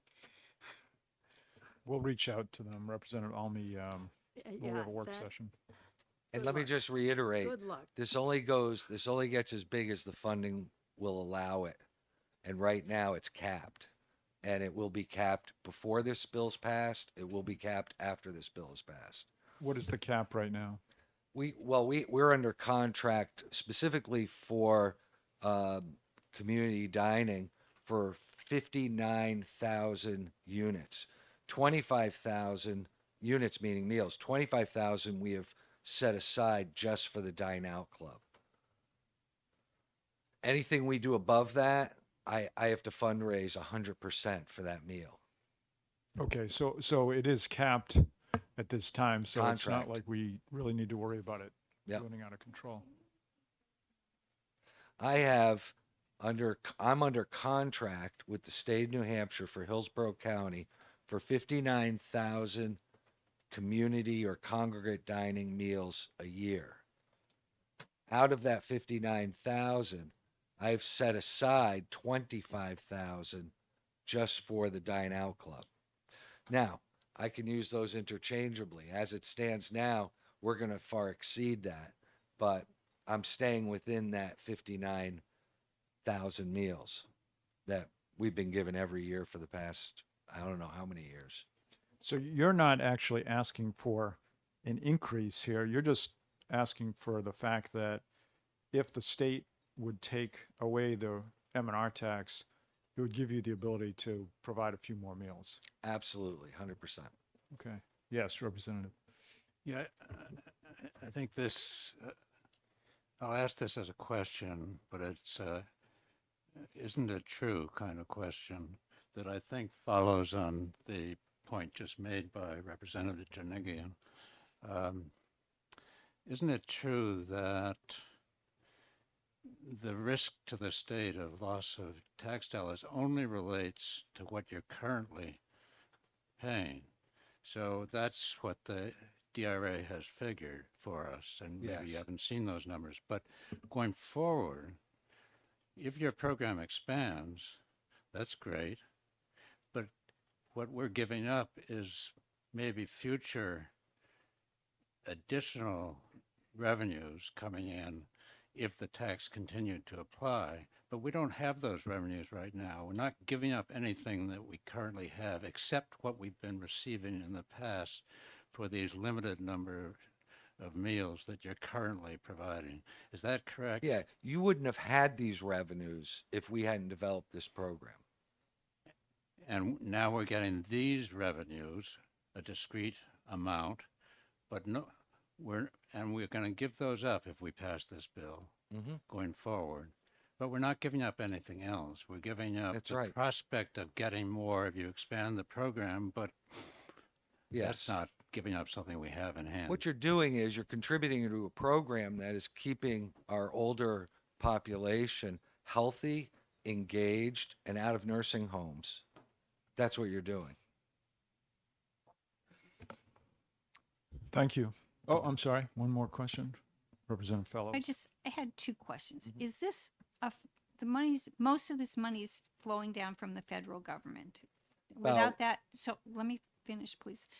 So I'm wondering, is this a pilot program? In which case it might be terminated? And I'd also like to know, what are the restaurants in your area?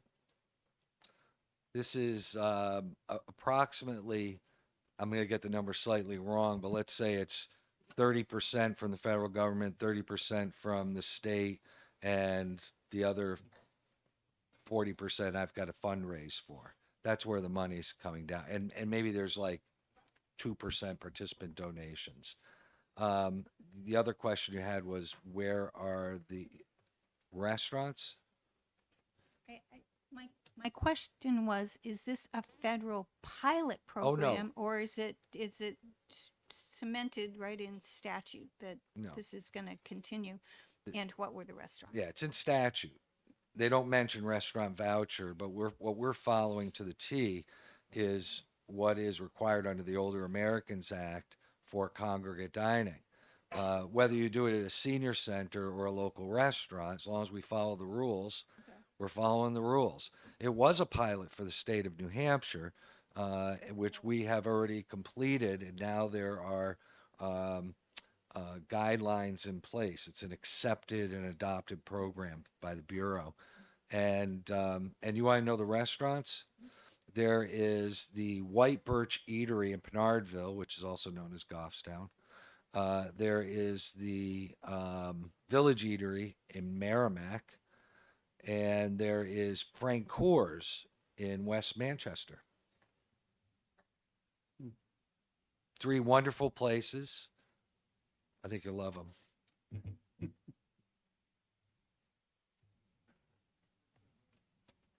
Representative Orrs. Thank you, Mr. Chair. Thanks for taking my question. So you mentioned it would keep people out of the nursing home. How? Isolation and loneliness as gives there's a 50 times greater chance that you'll develop Alzheimer's or other serious illness as a result of isolation and loneliness. This has by far been the most effective program in the state to help reduce isolation and loneliness for our Okay. older population. Got it. Thank you. Okay, thank you very much. Thank you. Now, the card that I skipped over was Richard Booley.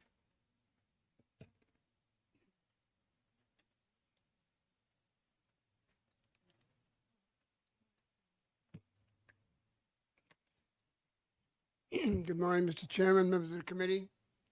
My name is Dick Boulay from the firm of Denny and Boulay.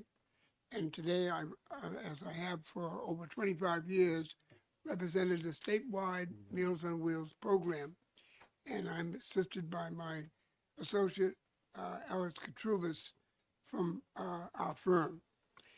And I just want you to understand that this is an addition to what Meals on Wheels has been providing statewide, the congregate meals and the home delivered meals. And this is a great program that John has come up with. I want you to also understand that it takes a lot of work to set it up. It's not something that just boom, like other parts of the state are trying to do the same thing, but they're learning from what John has succeeded on. And it's a lot of work to it. For example, I brought a letter today from the Tri-County Community Action of the North Country, Cohos County. Alex and I will pass that out so you each can see this letter, and I'll read it to you briefly.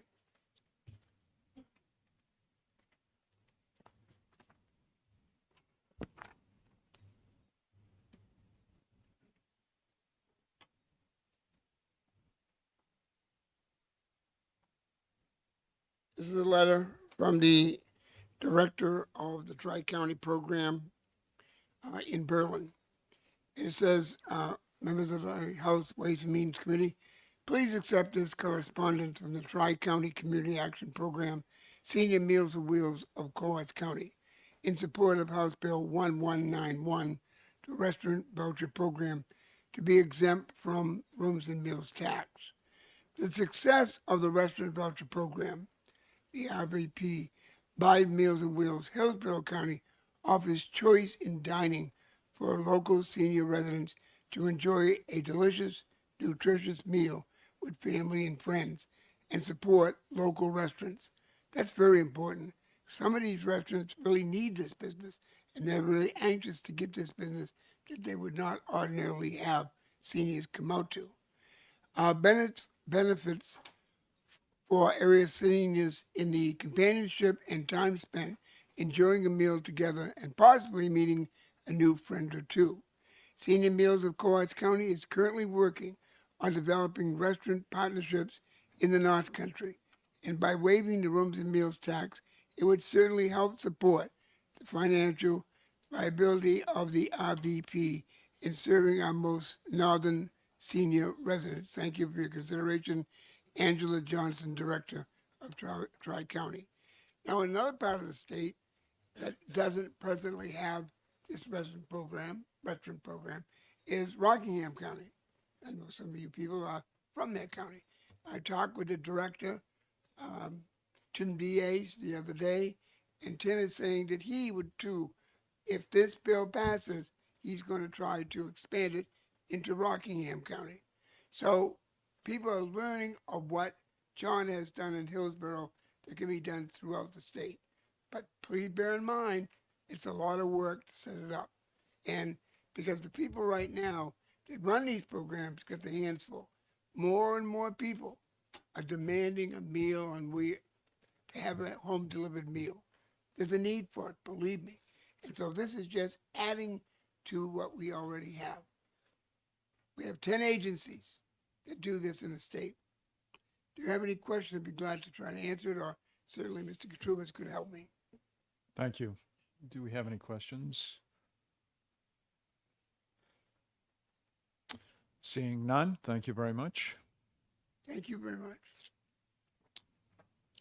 I do have a question of DRA. I have a card for Lauren and for Wendy. Is Wendy here, or Keen, were you in for Wendy? Okay. Can I just cross her name off and put your name? Okay. That's all I have for pink cards. Is there anyone else who'd like to testify on HB 1191?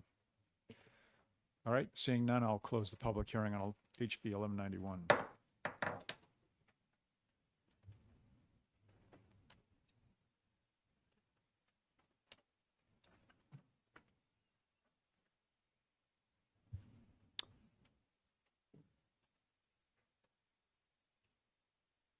All right, I'd like to ask the committee a question.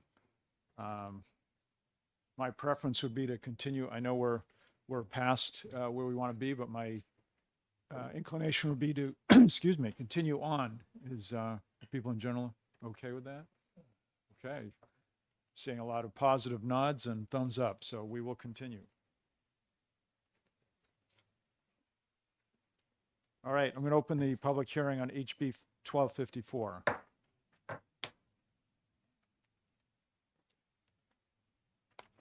I've got about 12 people who wish to speak on 1254, so I would ask that you keep your comments concise, and if you are later in the process and you're saying something that's already been said before, I would encourage you to skip that part of your testimony. So with that, I will start with Mayor Douglas McCachran.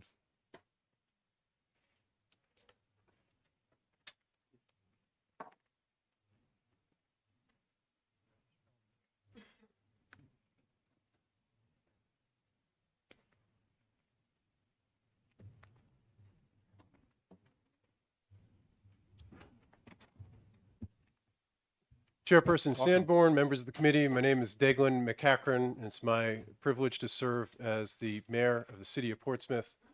Great to Mr. see. Chairman, just a moment, Mr. Chairman. Yes. Do we normally go with the prime sponsor not being able to present first? That's a good point. Happy to cede my time to the Yes, prime I'm sorry sponsor of about the that. bill. I should start with the prime sponsor. Thank you, Representative Schamberg. We'll be right back to you, Mr. Mayor. And point of order, does he understand about the chairman? You're the chairman. I'm the chairman. Representative Sanborn is out. Sorry, didn't even see that. Representative Jinagian. Thank you. All right, prime sponsor, Representative Bucco? Yes. Okay. Thanks, sorry. That's all.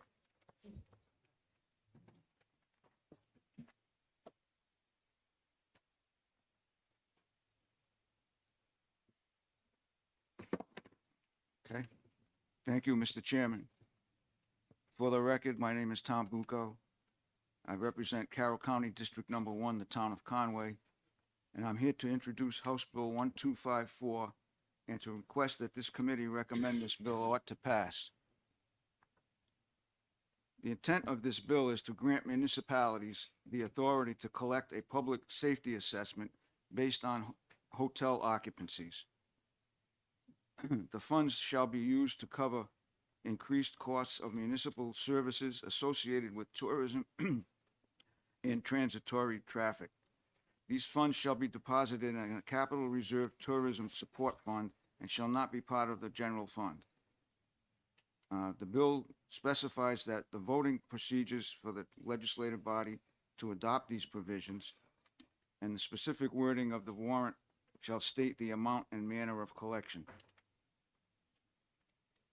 If the majority votes yes, the public safety assessment shall apply on the date set by the select board. The town or city may also consider rescinding its action in the same manner as described in voting to adopt it. So here with us today, we have people that have traveled a long distance, the selectmen and the police chief from the town of Conway. And so, I offer to abbreviate my introduction to open the floor to their expert testimony. Thank you. Thank you. Will you take questions, if Sure. any? Representative Platt. Is there any amount specified in the bill? Is it not capped? Could they?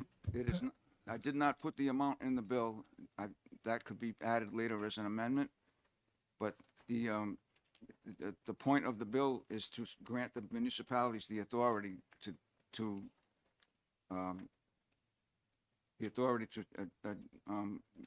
address this assessment. So one step at a time is the way I kind of looked at it. If the committee authorizes the municipalities to adopt this assessment, then we can also add an amendment onto it with a dollar amount. The committee can add the dollar amount, or the committee can leave the bill the way it is and let the municipalities add the dollar amount to it. Okay. Yes, Representative Fellows. I had two questions, and this is just about at the town level. I don't know what a public safety assessment is. Is that a tax, or is that somebody visiting the place and like a safety inspection? And the other question is, why is it going to a capital reserve account? Okay, so the first thing is, it's going to a capital reserve account because it's not part of the general fund. It was a way to separate this money, because this money is needed for expenses for tourism, and what was the first question? Is it just a tax, Well, or is it some kind of inspection? No, I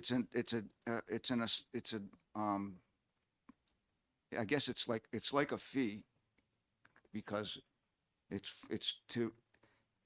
basically going to go to police and fire, because those are the things that that the expenses that go up with the tourism.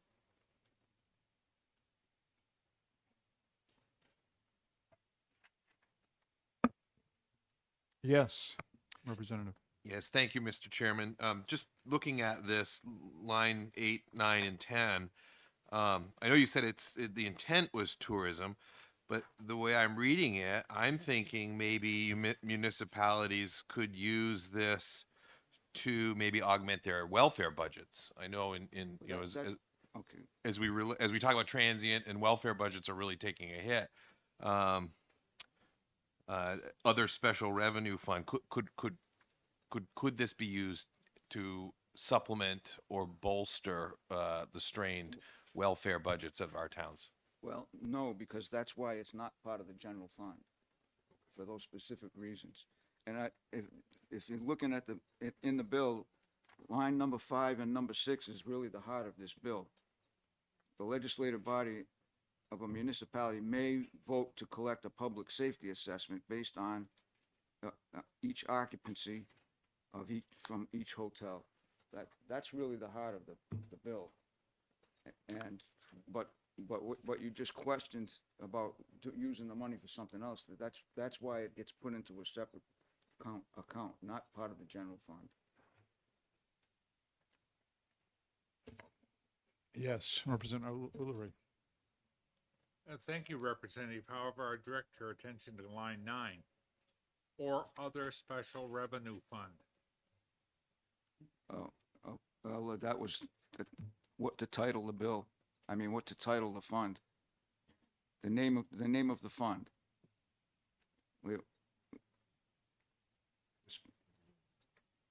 It's a special revenue fund because of just what the representative just asked the question. It can't be used for anything else. No. What this says is that it shall be deposited in a capital reserve fund or other special revenue fund as may be authorized by the legislative body of the municipality. So in short, it's not a fee, it's a tax, because you're collecting the tax given to the community to use any way they feel like.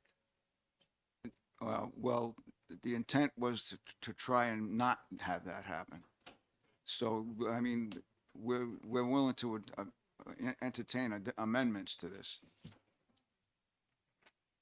Thank you.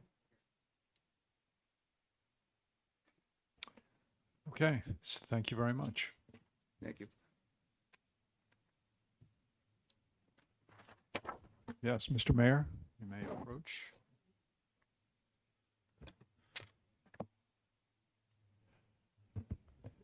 Chairman, members of the committee, my name is Daglin McCachran. Again, happy to be here. I've shared some written testimony. Just going to add a few points to that in the interest of time. We are known as the city of the open door. We're incredibly proud of that in Portsmouth. We are proud of all the folks that come to our city. And, you know, if this was earlier in the day, I'm sure I could have convinced a couple of you to come out here, as any mayor should take any opportunity to talk about all the great restaurants, things to do in their city. But I'm not. I'm here to talk about really the cost of keeping that door open. And although we're proud, it costs a lot of money to keep the tourism coming in terms of fire trucks, ladder trucks. I mean, you know, the amount a ladder truck costs to be able to service a 4 to 5 story hotel, you know, it's not what a typical city or town is looking for. A town that is 23,000, that swells to the amount of 100,000, has to have a police force. We're going through a process right now in Portsmouth of building or modifying our existing police force. And the questions are, you know, why do we need as many police as we do in the city? And that's frankly because we grow to about 100,000 at times during the summer, and we need a police force that, you know, that's able to accommodate all of that and do that safely. You know, we need to invest in the fire and police to make sure that all of these good things continue to happen. And we want these, you know, we understand the rooms and meals revenue is a great benefit to the state. We collect over $30 million. We receive less than $2 million back because it's based on population. And we get that. You know, we wish that it was based on population when it came to the county tax. It's assessed on us. It's not. It's based on our property values there. But we understand we're a big part of the state of New Hampshire, and we are willing to pull on the same rope as the rest of the state. We know that we're a frugal state. But what we're asking for, and this bill asks for, is the right to have a little home rule when it comes to this, to be able to self-determinize that this is in the best interests of the city of Portsmouth. And at the end of the day, you know, I've been up here, I think this is my 5th year testifying in some form or the other on a bill that is somewhat like this. And I'm really excited because I think this bill gets it right where others have failed. Previously, this was aligned to tourism fund to market and market a business in the tourism of a locality. You know, the businesses should be doing that. You know, before it would go into the general fund. And I think there were some questions, you know, what would that be used for? And it could be used to grow other things that are not specifically focused on this. And I'm speaking on behalf of this bill because of what I believe the intent of the bill is doing. And if there's amendments to follow, that's up to, you know, all of you smart people here today. It is so that we can provide the things that the city has to provide. The number one reason we have government, and that's the public health and safety of our citizens. That is strained by tourism, and it's borne by the taxpayer, a property tax that a lot of people can't afford, even if they appreciate the vitality that it brings. So happy to answer any questions, and I appreciate your time here today. Thank you. Representative Platt. First question that comes to mind is, isn't all that tourism and transients boosting your property tax values for the hotels and the restaurants who benefit from that traffic? So to repeat your question, is this captured in the property tax as it stands today?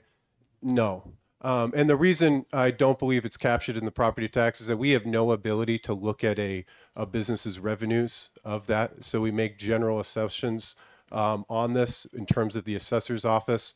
You know, if we had a line by line of every, you know, all the revenues that that a hotel makes. We might more accurately reflect that in a property tax, but we have to use the highest and best use of that property. And so I don't believe that we can accurately depict how much this benefits the hotels in this case.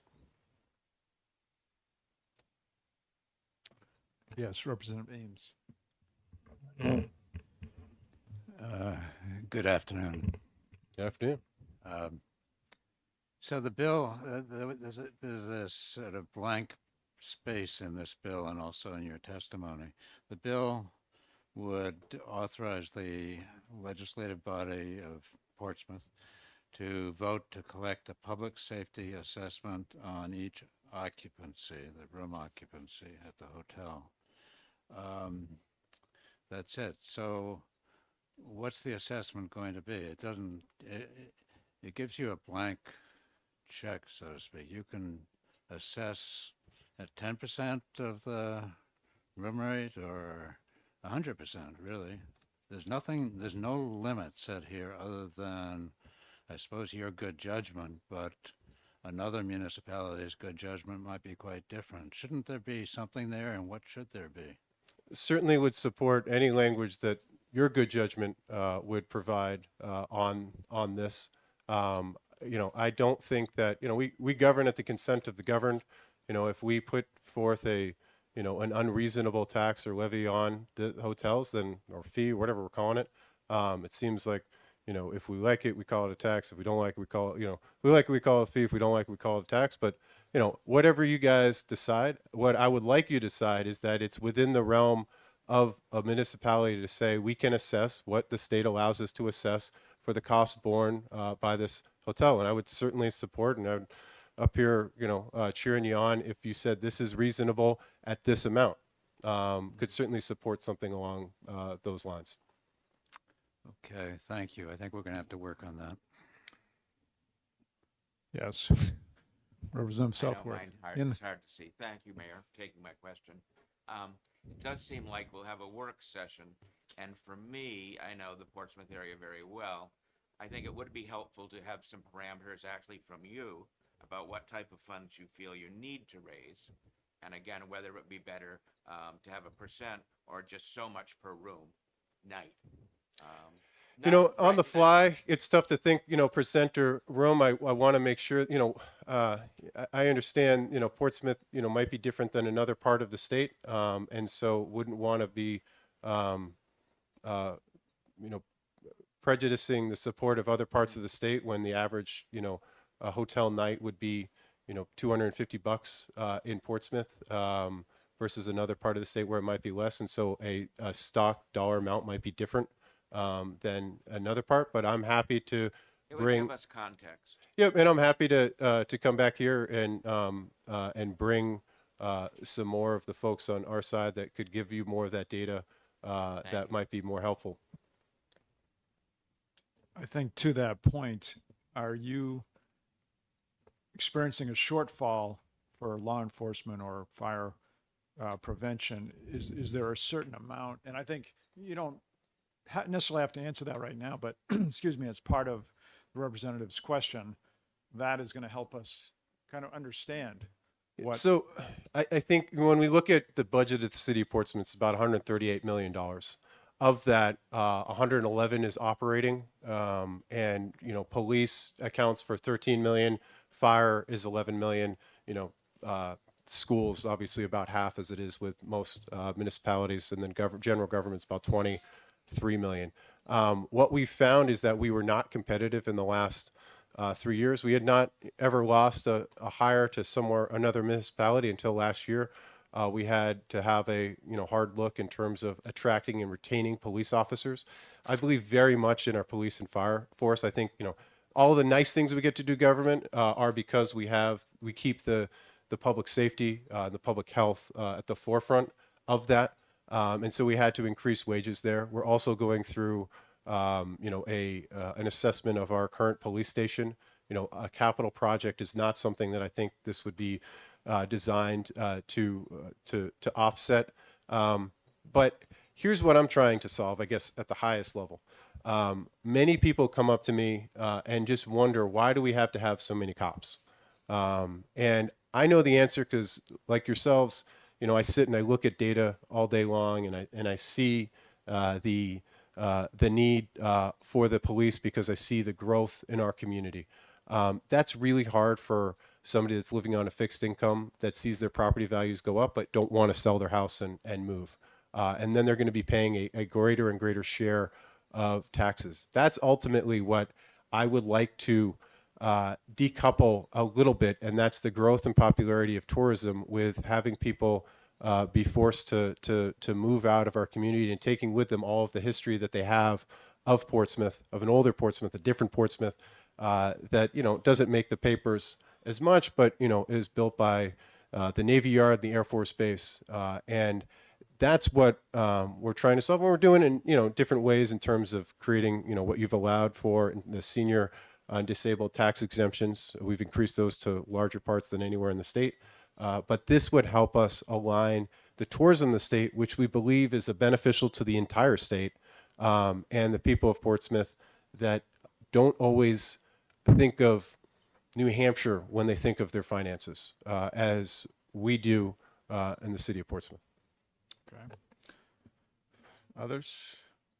Yes, Representative Fellows. I know this bill has shown up before. I think one time I heard it in municipal and county. And I'm just wondering, and I don't have the RSAs with me, but I'm not clear about what sorts of establishment this would apply to. It says on line 6, it applies to hotels. And do you know, does it apply to I think you're going to find, Airbnb and so, hotels? I claim to be smart enough to know what I don't know. And I don't know all of the intricacies of the bill, and I'm going to leave that to your good judgment in terms of doing the work of a legislature and crafting this in the narrowest terms of legislation that allows the greatest benefit. The highest, points of this, I think, making sure that hotels, and you could limit that in terms of number of people that stay in that room, to cut out the smaller Airbnbs that might not be able to pay this. You could, again, capture the amount or percentage, all of those things. What I am here to support is the state that there is a cost that's not borne by the property tax when it comes to assessing commercial buildings that engage in hotels, and that this would better capture that cost and allow us to continue to provide the services that make all of this possible. Yes, Representative Sodi.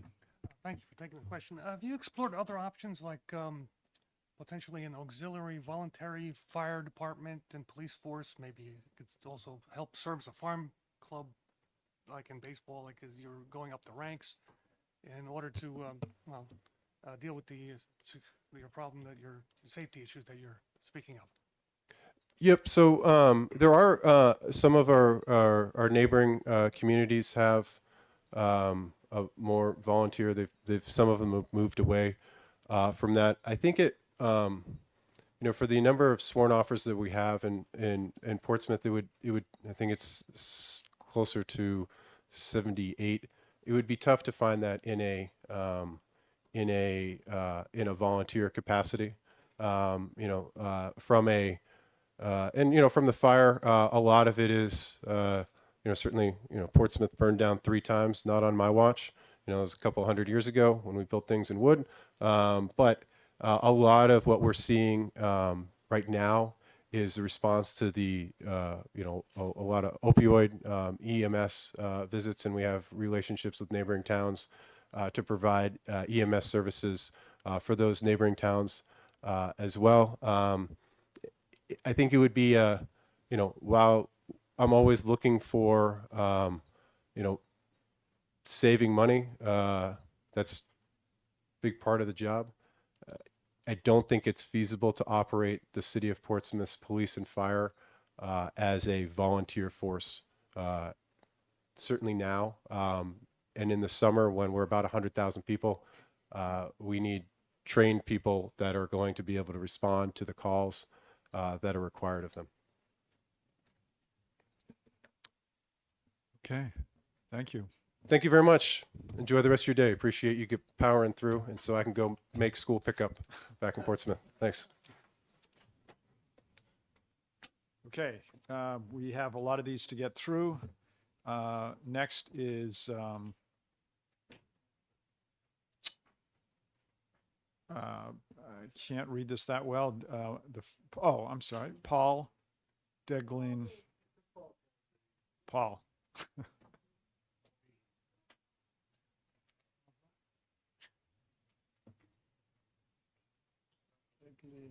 I know, right? Yeah. Thank you, Mr. Chairman. In the interest of time and efficiency, would it be okay if Town Manager John Eastman joins me? We'll do 2 cards in one. Sure. Chair, may I ask the gentleman to spell his last name for me? Absolutely. Sure. Do you have a spare pen? Just in case you run out of ink. It's Degliangelli.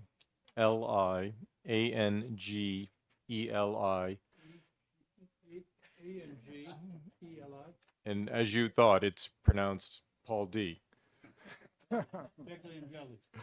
Very close. I applaud your bravery for trying. The first G is silent. It's pronounced Degliangeli. Southern Ireland. Okay, and you are joined by John Eastman. Yes, my name is John Eastman. I'm the town manager.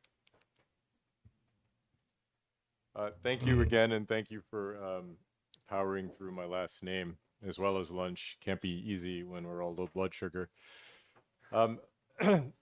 Like the city of Portsmouth, the town of Conway would like you to support this bill. As you know, resort and destination communities place a disproportionate burden on the taxpayer. As you know, our tax system here in New Hampshire does not allow for different rates, commercial and residential, and we just cannot address, these types of expenses. Later, you'll hear from our police chief. Lots of folks consider Conway a small northern town, yet if you look at our police force, it rivals much bigger communities, and that's a necessity because of the visitorship. We're talking about hotels today, and lodging facilities. The development, potentially spurred by the pandemic, has been unprecedented. I have been in service for the town of Conway for these last 33 years. Prior to being the deputy town manager, I was both the town's engineer and director of public works. So we're talking about safety. We're talking about the disproportionate burden placed on our police and our fire. But for a moment, I'd also like to talk about a different kind of safety and health, which is our sewage treatment plant. We have a biological process, right? There are organisms, there are colonies of organisms that live in our process that consume the sewage and make it safe to discharge. That needs to be balanced with our flows. In the last 3 years, Conway has permitted through our planning board 5 hotels. That's 500 new rooms in 3 years. 50% of our tax bills go out of area. We have entire neighborhoods that are vacant Monday through Friday. We're struggling to manage the flows that peak every weekend, that peak during Christmas vacation due to the ski crowd in February, and that peak in July and August. There are technologies to help us retrofit our plant. They're in the millions. As the mayor from Portsmouth said, we can't capture these costs through connection fees, through initial impact fees, through taxation. We urge you to support this bill. Thank you for your time. Representative Platt. What's presented to us so far is a blank check. Is there evidence, examples from other states how this is done that we could use as a model? Well, I can't speak to why it was presented with your request for your input. in your good judgment to determine what's tolerable. I understand that similar bills have been before this body in the past and didn't pass, and perhaps it was because of the amounts. I can say that, you know, as an avid skier, I do travel across the United States to other resort towns, and I can see that there is, you know, a percentage. I see nods going up and down. I understood that there was a blank amount or initially discussed, and that a percentage of that would go to the innkeepers, the lodging properties for their troubles. I guess I assume it's because they wanted input from this body, and they were hoping that it would go on, you know, to an amendment and further sessions. Other than that, I can't say, Representative. Yes, Representative Spilsbury. Thank you, Mr. Chairman. So let's just assume we enact the law exactly as it's been drafted. So you now have the blank check. As an administrator making a proposal locally, what is your proposal? Well, that's a good question. Locally, it's been talked about as $2 a room night, with between 10 and 20% of that being returned to the lodging establishment.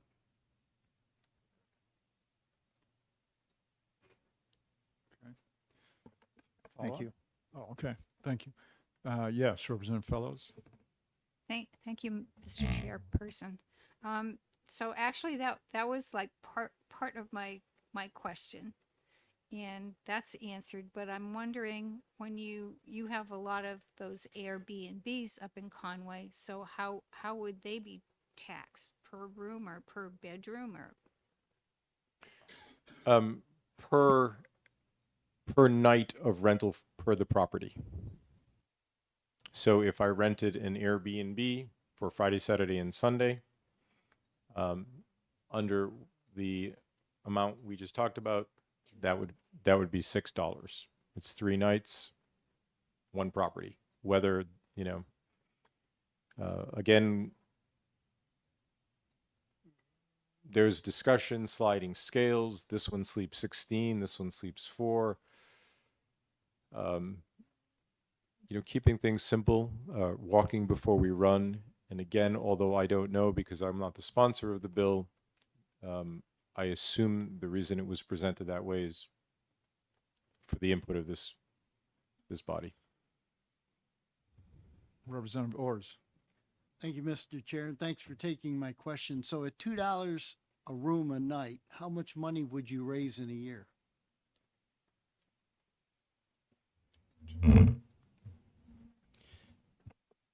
So we've calculated between Airbnbs, hotel, motel, B&Bs, roughly 3,000 rooms. And the work that's been done in Conway, though it's not to a science, it's roughly 50% occupancy year round, because you do have some slow times.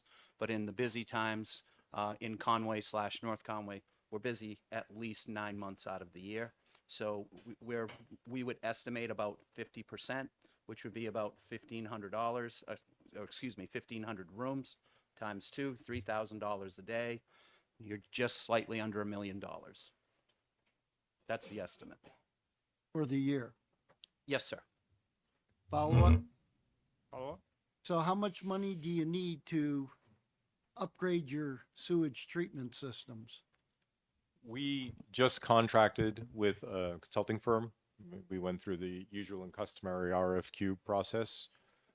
We're not to the RFP process yet, but that's costing us, we think, in the order of $350,000 to do the study and preliminary engineering, and very, very rough order of magnitude. We're looking in the vicinity of $7 to $9 million. We don't know what's going to happen in the future, which is why, again, having this be ongoing, you know, seems to be the best approach to us. At the certainly the magnitude that's being proposed here in the last 5 minutes, it seems quite doable. And I think someone else asked, you know, do you have models? Has this been done elsewhere? You know, I can give you a list as long as my last name, which is pretty long, I understand, and where this is how it's being handled. Follow up, please. Follow up. So if you are going to raise $1 million and you need much more than that to upgrade your sewer system, it sounds like you're going to still come up way short. So how are you going to? Well, of course, bridge we're it? going to raise that money through bonding. We'll have 20 years to service that debt. And by the time we get there, we'll have new things we'll have to do because of the disproportionate, you know, burden that a destination community places. Follow up. So the previous mayor mentioned opioids. So are you in need of funds to handle like tourists coming in, drug use, additional fire, police maybe for that or not? Our police chief is here, and I would prefer to defer to him. Okay. But yes, I mean, if you've been to Conway, I'm certain, and there's some shopping there. I mean, what an idea, right? You're going to come to a place that has mountains, rivers, skiing, hiking, all active pursuits. And if there are certain family members that aren't interested in activity, or if the weather's bad, let's add the shopping. The shoplifting gangs alone that require, you know, again, the police chief will talk about that, but our staff in the detective department, to say nothing of patrolmen, is comparable to no one our size. Thank you. Thank you. Okay, thank you very much. And if you could Thank you. just tell me the name of your police chief, we'll call him up next. It'd be Chief Chris Matty, Mattei. Okay. Can't fit in this chair. I just have to squeeze into the chair. I apologize. That's Chris M. Good afternoon, Chris Matty. I'm a resident of Conway and the chief of Conway. So I can tell you, I moved to Conway about 20 years ago. I've been on the police force for 19 years. I've been the police chief for 3.5 years. And one thing I can tell you is the two gentlemen before me had stated the town is nothing like it was when I moved up here 20 years ago. We are adding 3 new hotels within the next year, which will be approximately 350 to 400 beds. That brings, hotels don't build unless they think they can fill the rooms. We have restaurants being built. We have houses being converted to short-term rentals. I have 2 in my neighborhood now. And I'm not here to discuss any issues with that. I have nothing against them. And I welcome the vacationers. I want them to come up because that's the economy that we've built our town upon. That's the basis of our community. I have 2 children, a soon to be 22-year-old, soon to be 16-year-old, and they will not be able to live in Conway. So I will be moving soon when I retire so I can be with them wherever they land. My house in the recent assessment just doubled in value, so my taxes are going up. Fortunately, I can afford my taxes right now. But I'm seriously concerned. We have a serious problem in the town, and it's now becoming a crisis where we are taxing people out of the town. And I contribute to that because I put forth a pretty hefty budget of about $4.6 million a year. So let me tell you a little about the police department. We are between 9,000 and 10,000 residents due to based on our census. I think the latest census was 9,700. If we were a town of just 9,700 and we were a bedroom community, I estimate our police force would be somewhere between 16 and 18. And I get those numbers based on similar towns, and I have those towns with between 9,000 and 10,000 residents. Like other towns that have colleges in them, Plymouth, for example, the police force is a little bit larger than you would think for a residence of 4,000 people. That police department, I think, is 11 or 12, rightly so, because of the amount of people that come through. Just like with Conway, we are not staffed for 9,700 people. We have 23 officers, 24 full-time sworn officers. 1 acts as a prosecutor, so we actually have 23 on the road, to include myself and lieutenant, and I do try to get on the road as much as possible. But like I said, would be somewhere in that vicinity of approximately 17 officers if we did not have the elastic community that we have. On any given weekend, I shouldn't say weekend, from basically July 3rd, 4th through the end of August, we have anywhere from 30 to 40,000 people in town. We are in the Mount Washington Valley, so Conway is the epicenter of that. So even those that are staying outside of town flock to Conway, the town of Conway. So that we have a very elastic community, like I stated. So our police force is based on that. I think what's different about Conway than most other vacation areas, such as, let's say, the Cape or coastal towns in Maine, is we, like our town manager said, we're busy 9 to 10 months out of the year. So I had heard when the mayor was up here from Portsmouth, why don't we have auxiliary or part-time? We need to keep that staffing because we're busy about 9 to 10 months out of the year. The winters, when we get snow, hopefully we get hit again tonight, that will bring more people in through the rest of the winter, through the end of February into March, especially on weekends because people will be coming up to ski. We have 5 ski mountains in the area within 40 minutes of Conway. So again, Conway is that epicenter.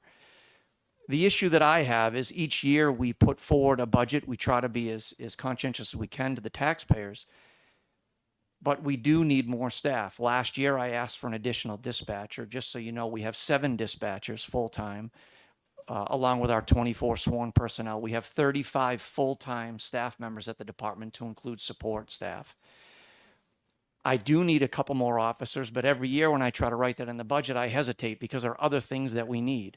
So I just add a little more to our overtime fund because we have young officers that are willing to work that. And it's cheaper to pay the overtime than it is to hire new personnel because you're not paying the extra benefits. If you take the extra officers we have, you figure 17 to 23, we're talking 5 to 6 more officers at an average of about $100,000 an officer when you hire them at $55,000 a year, plus insurance, plus retirement, and any other additional benefits. So you're looking at $500,000 to about $600,000 just in extra staffing. And of course, that gets larger as the officers stay on and they get their pay raises each year. That goes directly to the taxpayer. It's not the taxpayer's fault that we have to have that many officers. But then again, like I said, we are a vacation community, so we welcome them up. Without them, without the tourists, we wouldn't have a base of our economy. So I think supporting this bill will help greatly in offsetting some of those costs because, as I stated, we are going to have to add. And I'll end with this. We have a department that was built 35, 36 years ago. I have asked the taxpayers for about $8 million to not only renovate the department we have, but which is about 7,500 square feet. The study that we just paid for states that we need between 50 and 70% more room, 50% at the current staffing, up to 70% 25 to 30 years out. So we now have proposed not only a renovation of our current space, but we're asking for an additional 5,200 square feet to accommodate the current staffing as well as the growth that we anticipate in the future. That's a lot of money to ask the taxpayers of Conway to put forth. And with the recent assessments, with the difference in the increase in values between residential and commercial, that's going to fall on the taxpayers. It's going to be about $80 to $100 more in the average home a year. And that's a lot to ask, especially when their taxes have already, some of them have doubled. So I ask you to support this bill because towns like us, towns like Portsmouth need this. And in Conway, like I said, we are not just a 2 or 3 month a year increase in our population due to tourism where I can hire 4 or 5, 6 part-time officers. Hampton uses that model. They have just as many part-time officers as they do, I think, full-time officers. That model works for them because they're busy for about 3 to 4 months out of the year. That doesn't work for Conway. Thank you. Thank you. Yes. Thank you, Mr. Chairman. Thank you, Chief, for coming down. I can relate to a population that swells. I'm from Littleton, and our population goes from 5,000 to 20,000 in the course of a day. A lot of the same concerns that you're hearing, we hear too. I've heard from the mayor. I've heard from you. I've heard the intent from the prime sponsor was for this to enable municipalities to essentially tax hotels. I'm going to boil it down to that. And with that, specifically go to emergency services, police, fire, ambulance, and whatnot. And it sounds, we go to Conway a lot, and I know exactly where you're talking about. Are you worried the way the bill is written? Because I alluded to this when the prime sponsor introduced it, that there may be opportunity to maybe siphon money away from the intent the way the legislation is written. My colleague picked up on the same thing I did. There seems to be some open-ended verbiage that, we could make a case that a park is good for, we need to put money towards a park, which is not a bad thing, but the intent is to go to where you're, what you need and to support your services. So do you think that the language as is adequately ensures that your needs are going to be met, or are there things that we could do to strengthen that? Well, as far as where the money is spent, I'm going to ask for it, and it's up to my my town officials to siphon off whatever they deem necessary for the police department. But I guess I don't really have a straightforward answer for that. Kind of above my pay grade as far as the way it's written. But I would hate to see those of you in this room not support it just because we have to work out the fine details. I think it's way too important for that. I tell a story. I know we're stretched for time, but I was next door snow blowing my neighbor's yard the other day, and her husband just passed, and she is on a single income now, elderly woman, and she came over to me and gave me a hug and said, "I'll support your new police department. You need it, but I don't know how I can afford it." And I think that really wraps up what I'm trying to say here is I think that we have a phenomenal community that support the police. I can only speak for the police. And I think there are people that want to support what we're trying to do, but I think a lot of them are asking too much. The other fear that I have is that people like my children are not going to be able to live in Conway. I can't afford my home right now if I had to buy it for myself.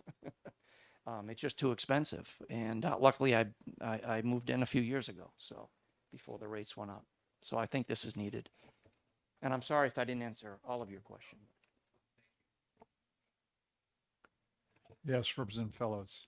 I just wanted to ask you if what you're talking about is you're saying property taxes are so high, a lot of people can't afford to live in your town. And it's certainly not an issue that's only related to Conway.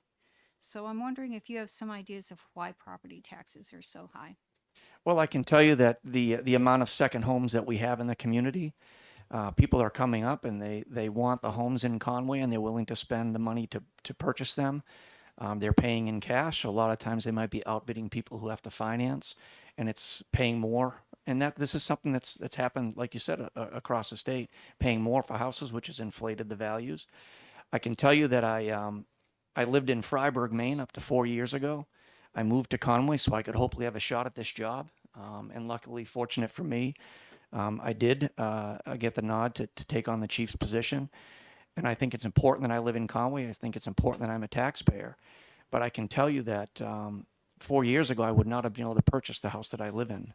So, like I said, the value of my house went up 86% in the recent valuation. The reason for that, I don't know all the ins and outs of there, but I never would have thought that 3.5 years ago, November of 2019, when I moved in my house, that my house would be worth 86% more than it was then. So.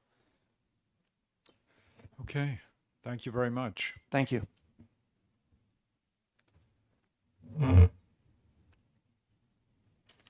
Next up, Representative Edgar. Yes.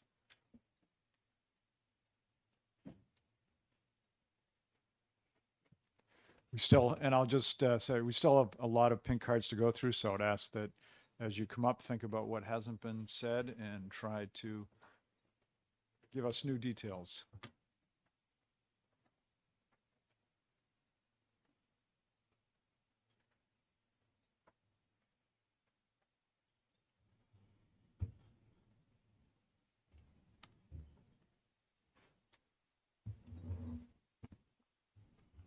Thank you, Mr. Chairman and committee, for taking my testimony.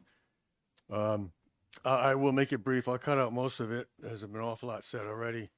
Again, my name is Mike Edgar. I represent Hampton, and this bill is close to me. Hampton also strongly supports this bill. So I'll just read a few of the sentences off of of what I have here, and basically, I want to emphasize this, a local option and it's a fee. It's local option. It's not for everybody. Maybe most of the towns and cities wouldn't pick up on this, take the option. And it is a fee. It's not a tax. It's supposed to be going towards the, basically the users to a certain degree to support that. And I am a co-sponsor of this bill, and I am, maybe you all can help me. I'm trying to find my glasses here, but, oh, there they are. Thank you. I want to repeat again that this bill enables municipalities to enact a local option hotel occupancy fee. The hotel designation as hotel was actually originally put in this in some previous bills because there's specific definitions for that in the RSAs. It's an attempt to provide some funds to offset the additional municipal expenditures that result in increased pressure on the local property tax. Pretty much now, I'll jump to the bottom. And please support HB 1254 and authorize this local option fee for municipalities. See if there's any questions. Thank you. Any questions? Representative Platt. Yes. Do you have any idea what that fee should be? I do, yeah. But that's what had been proposed in the past, and it was in basically a couple other bills that had been previously submitted. One of them was back in 2020, HB 1160. But I have a section here, or a possible amendment to include some of those limits, which is basically what had been asked for before, which was $2 in occupancy or a certain percentage not to exceed the $2.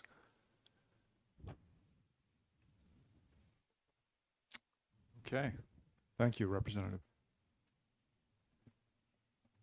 Thank you. Thank you very much. Next up, Representative Almy.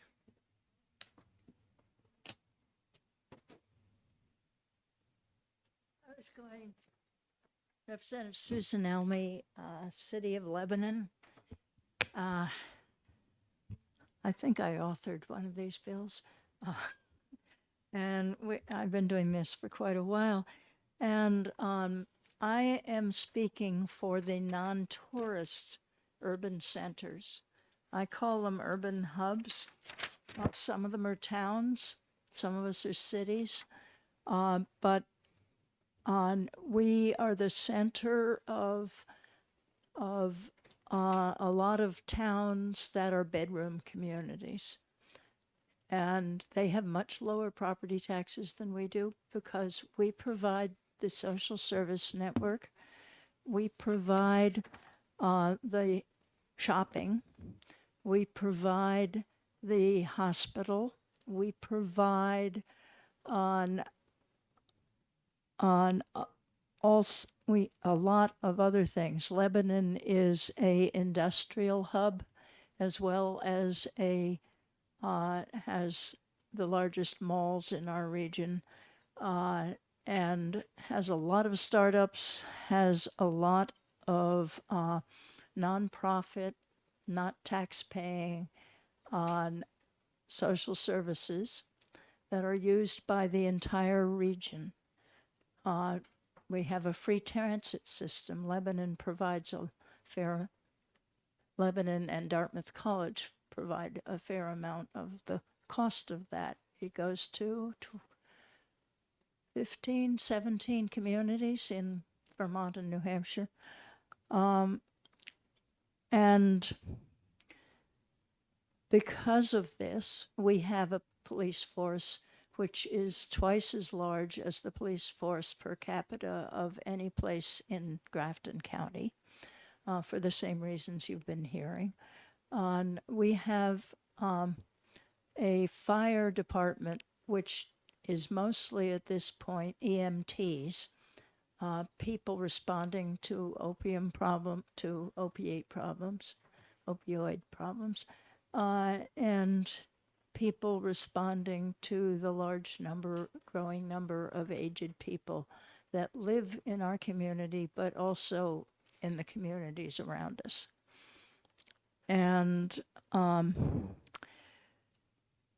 we've been trying to figure out for some time within the tax system of New Hampshire, there is almost nothing that a community can do to raise money except the property tax. We also get a property tax on cars of residents, but nothing that we can do to raise money from the people coming from outside. The lodging tax, which I think it should be called rather than a hotel tax, is one that does not really affect the people in the towns living around us. They will eat inside the city, but we don't get more than our population from the rooms and meals tax. And we do get a PILT, a pretty good payment in lieu of taxes now from the largest hospital in northern New England, which is mostly paying for the extra expenses that they create for us. But we can't charge PILTs to a lot of the nonprofits because they don't have enough money to get their services done as it is. So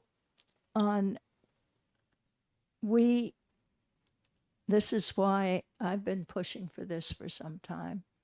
The college towns have similar kinds of problems, but in fact, we absorb most of the overload of Dartmouth College in Lebanon rather than Hanover doing it.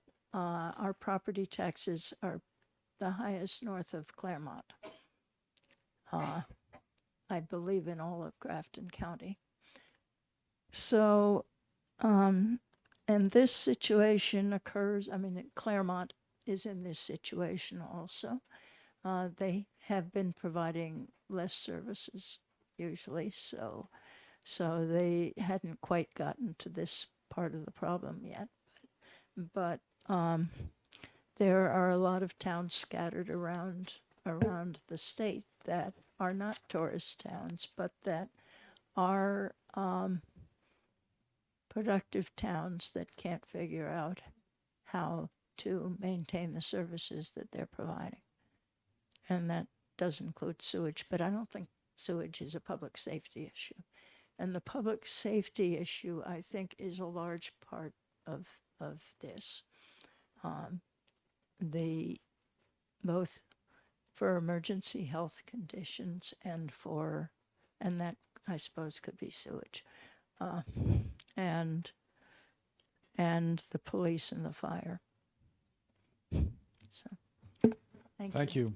Oh, and I do think that it needs a lot of tighter wording in various places. Okay, well, we will have a work session on this bill.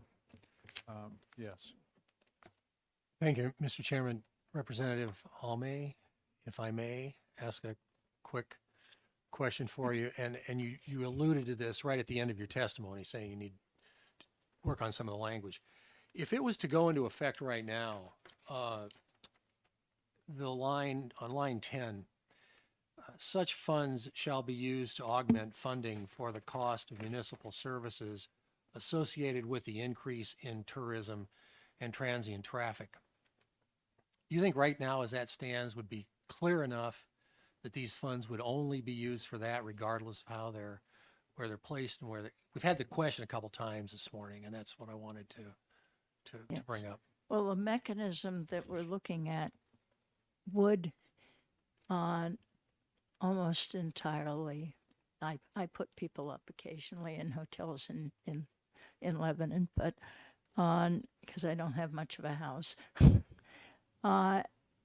It is based mostly on people coming in that are going to be sleeping there.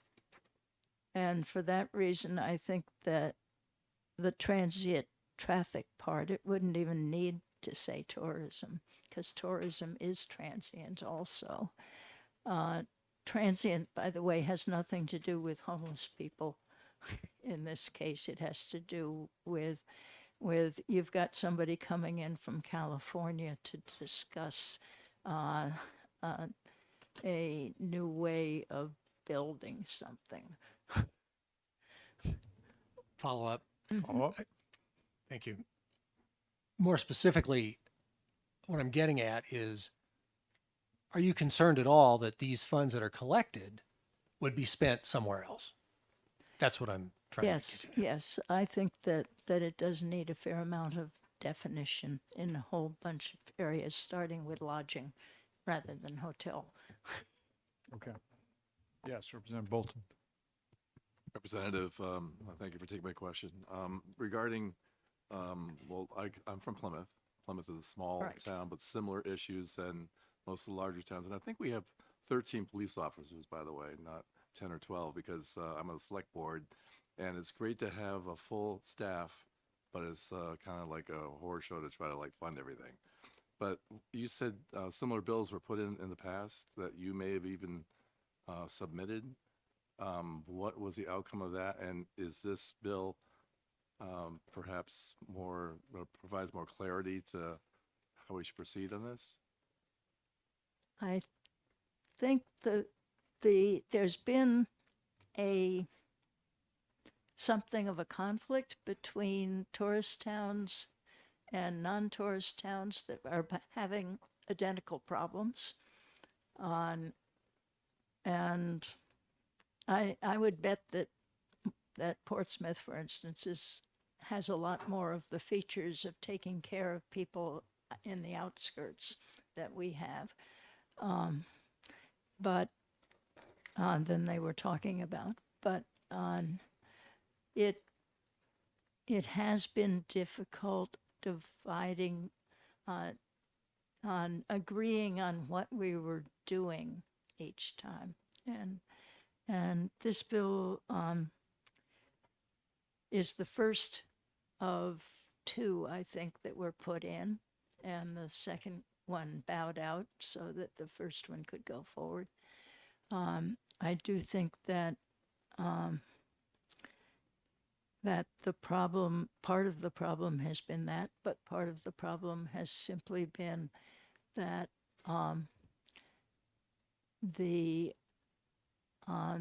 there are a lot more towns that are bedroom communities in this state than there are towns that receive people during the day.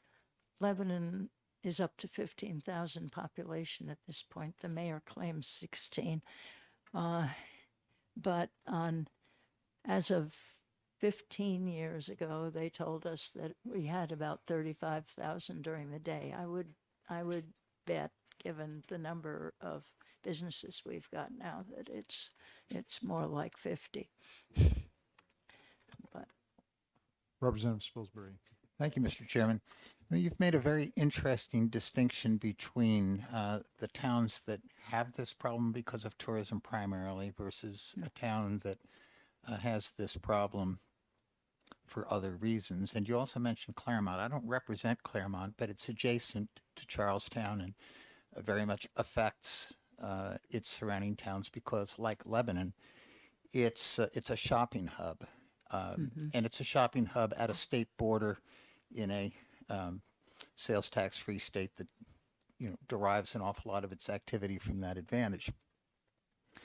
Claremont, on the other hand, has virtually no meaningful lodging activity.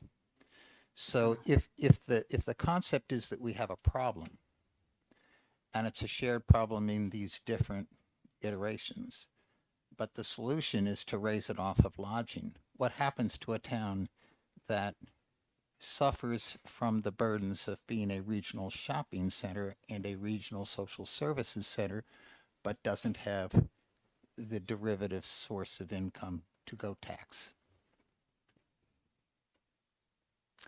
this is a major defect in our taxation system, and I don't know what I frequently don't know what we do about Claremont. It's a conundrum. We have sent them some major industry lately. Okay, thank you. Representative Woodcock.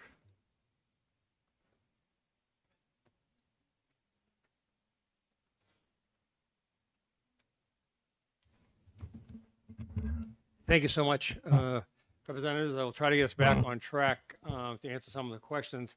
I intended to follow up. I was only a co-sponsor, but I just want to get us back 2 minutes.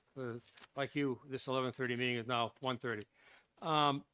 First off, without question, after listening to some of the dialogue, there's an amendment that's needed. There's not a question about that at all. We'd like to work at that. I'd like to bring it back to how this started with Representative Bucco and Page and I in Conway this year with this particular bill. We met with the selectmen and dialogued with them about these issues. They seem relatively vague now as you see it in print. But we wanted specifically a couple of things. We wanted it to be enabling legislation. We did not want it to be an open blank check for any money coming in as a slush fund.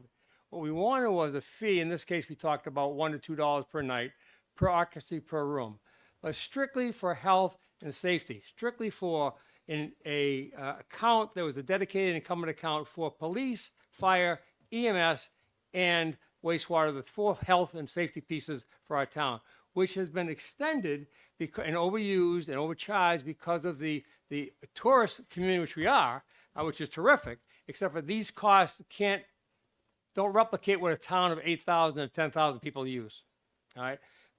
And we don't get it back any other way. So this was the idea of having this fund of a nightly occupancy, if the room is occupied for that particular night, not to exceed $2 per night. There is some language between lines 20 and 30 that talked about how you did that, but that's because it was open to different types of municipal structures within the state, thinking that a Portsmouth clearly is going to be different from a Hampton and a Lebanon and a Conway. Each have different forms of government. So that's why it's vague, but we can clearly tighten that up without question. And we had talked about, someone said, well, why you want to assess a safety fee? Because it's not like, all of us have traveled for usually either business or unfortunately for a funeral or for vacation.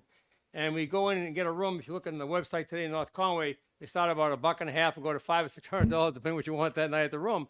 We aren't thinking about the extra fee of $1 or $2. It's disposable income. However, it's not a disposable cost to the community. As you heard, we had 5 this time last year, 5 fire departments, 2 full-time with minimum labor and 3 volunteer supported by chiefs. We now have 4.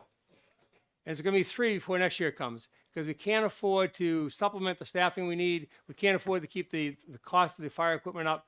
We have the police constantly out over taxed. We don't have enough police department once again, but we can't make that a relative cost based on 10,000 people in that community. The property taxes, they already talk about, and Chief Matty talked about the police piece. But we have, these are strictly costs that are tourist focused and they are public safety costs. So I just want to bring us back down into that realm that was our intent when we started this, enabling dedicated funds specifically for health and safety. And clearly, as I see this now, it's not a out of the off the wall suggestion in that the selectmen and the town has been very supportive of this as we've gone through the whole process, talking about over the months. Unfortunately, as you see, some of it is relatively vague in terms of, because of, I told you, the different types of government. And the line 10 that someone just brought up a minute ago, Representative Almy is accurate. That's exactly what it's for. It's not for anything else. It's not for more parks, more fields. It's just for health and safety because of the costs that we can't absorb. And Conway clearly is getting more. It's bringing more and more tourists in New Hampshire from the time you get down to Portsmouth all the way up to Coos County. So that's what this is. And I appreciate your consideration. We'd be happy to work with you on an amendment. I'm sure Representative Page and I would as well to bring this all together to make it easier for your committee. I'd be happy to answer questions, but I know it's getting late. Thank you. Any questions? Seeing none, thank you very much. Thank you. Next are Carl Thibodeau.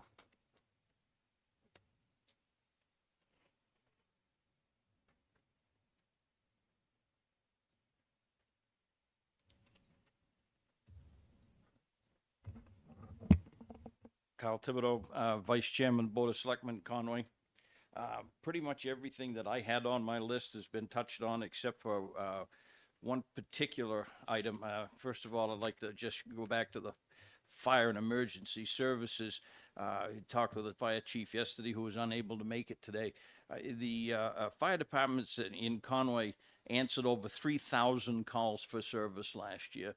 In a town with a population of 10,000 people, that is a ridiculous amount of fire service calls. At 3,000, they're averaging around 10 calls a day. Okay, that's because we have 40,000 and sometimes maybe even 50,000 people there at any given time on a weekend or during a busy week. Okay, you've been told all this, I won't dwell on it. But I would like to say this much. There is some opposition to this bill, and the Hospitality Association, who I don't see any representation from them here today, has been adamant about opposing this bill, saying that it's going to be detrimental to tourism. And as Representative Woodcock just said, any place that he's ever been, there's always some kind of a fee attached to the bottom line of their hotel bill, state fee, county fee, local fee. No one seems to have any discouragement about any of these fees as you travel around the country. But more importantly, I would submit to you that the opposite is actually true. It not only won't hurt tourism, it is ultimately going to help in the long run, because the people that live here and work in the tourist trades cannot afford to stay here. They are being taxed out of their homes. You heard the police chief say that he's being taxed out of his home, and being a police chief is a good job. That's not a low income deal. Okay, so if he can't afford it, you can imagine what's going on further on down the line. The people that live here and work in the tourist trades can't afford to stay here. In fact, they are leaving. And we know this because the resulting new hotels are unable to open. Existing hotels are operating short-staffed, and it's almost impossible to get a breakfast or a lunch on a Tuesday or Wednesday because most of the restaurants in the Mount Washington Valley are closed due to short staffing. Okay. If the out-of-control property tax trend continues, there'll be nobody left to service the tourist trade.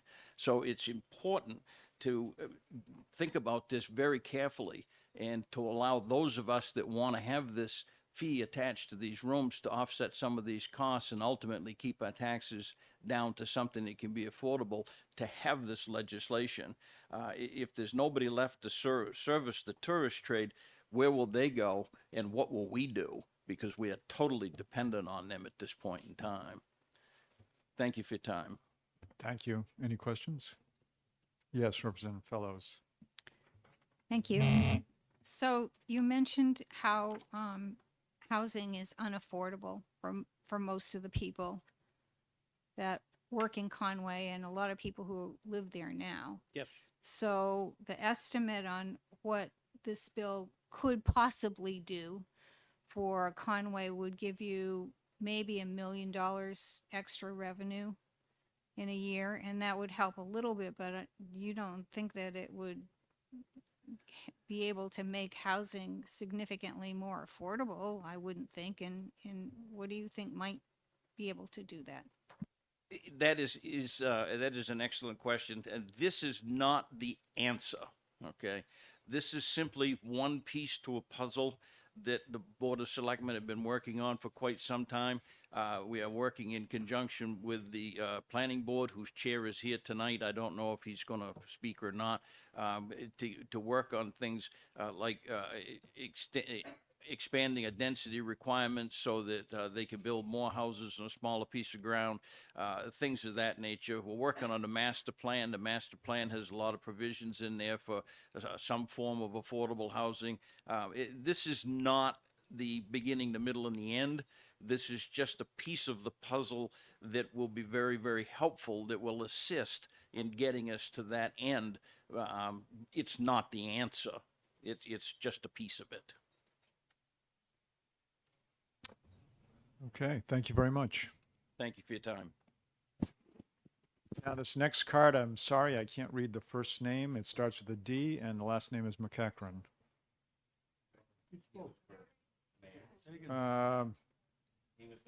Well, it's a second card. Okay, so there's no other McCachrans here. All right.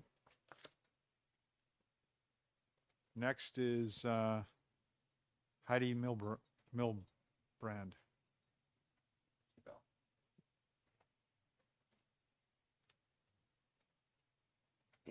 Pardon me.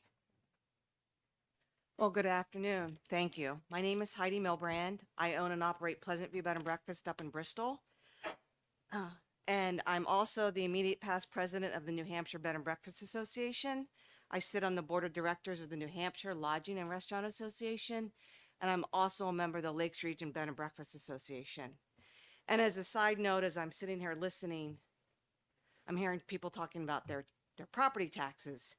I will trade my tax bill with anybody. I pay over $12,000 in taxes for my property. So I'm here to speak against HB 1254. And here we go again. I think this is the 5th time I've been down here to speak against this bill. My business sits in the beautiful Newfound Lake region, and we rely heavily on tourists. Legitimate lodging establishments already collect 8.5% meals and rental tax. Adding another fee to my guests will deter them from staying and reduce my business. When I travel, nothing frustrates me more than seeing my bill from a lodging facility that includes a city tax, occupancy tax, state tax, and an airport tax, if I happen to stay near an airport. Legitimate lodging businesses are already undermined by Airbnb, VRBOs, and other online booking companies, as well as real estate rental companies, who can work outside state regs. Will towns be required or able to collect this fee from these online bookings? According to their stats, they rent a lot of rooms. What upsets me the most about this bill is that it is discriminatory and prejudicial. Why are you only going after lodging? Why not require restaurants, gas stations, retail shops, every business out there? And why should my business, my lodging business, be responsible for funding towns that are incompetent in their budgeting? I see that these revenues collected are intended to be used for public safety. Don't get me wrong. I'm not against public safety. I love my cops. I love my firemen. My cops have a great dog that comes to visit me every once in a while. But why should my business be the only one responsible to help fund this budget line? Does not everyone benefit from public safety services? So you want to tax one business for the benefit of a city's bottom line. And I should point out, via the meals and rooms tax, we already have and are giving money back to the towns for this purpose. And yet there's a bill later on to reduce this tax. And how is this tax going to be enforced? Does it give the state the right to audit me to make sure I'm giving my town the fee? Big Brother's truly watching me.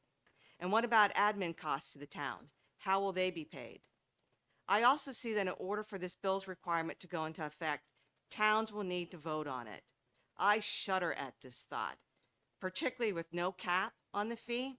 I know how my people in my town think, and they're going to view this as a property tax reduction, and it's going to get voted in without regard to its long-term consequences. This bill is being proposed by larger cities as a money grab for them. The amount that small towns could collect is inconsequential. Town of Bristol, two legitimate lodging facilities. 2. Just in the town of Bristol. In the other towns, a total of 3 other legitimate lodging facilities around Newfound Lake. In fact, it's going to put an additional burden on me, the town, and my fellow legitimate lodging partners to collect and remit yet another tax and fee. So on behalf of my fellow innkeepers and on behalf of the New Hampshire Lodging and Restaurant Association, our lodging property members, it's a hard no on this. And I want to know, where are all these properties that are for this tax, this bill, this fee? Where are they? Why are they not here? We're only hearing from the towns. We're not hearing from other lodging facilities that want this. So I urge you to truly think about what you're doing. This is New Hampshire. Live free or die, not Taxachusetts. Thank you. Thank you, Representative Platt. Couldn't the intent of this bill be partially met if the state gave the rooms and meals tax a bigger cut to the towns and cities? That's up to you. I totally agree. Right now, I know M&R is, I know for the town of Bristol, it's less than $200,000.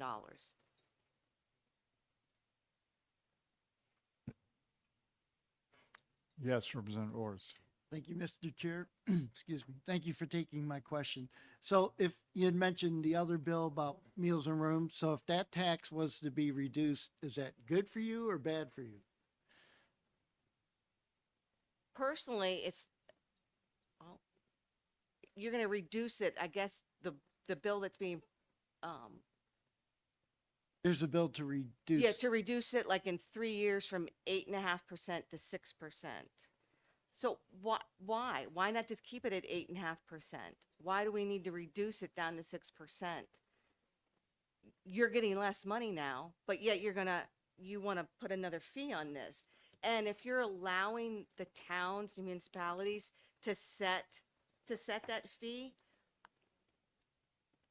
how am I going to explain to my guests then that I had to add an additional 10% fee to their bill so we can pay for services out there?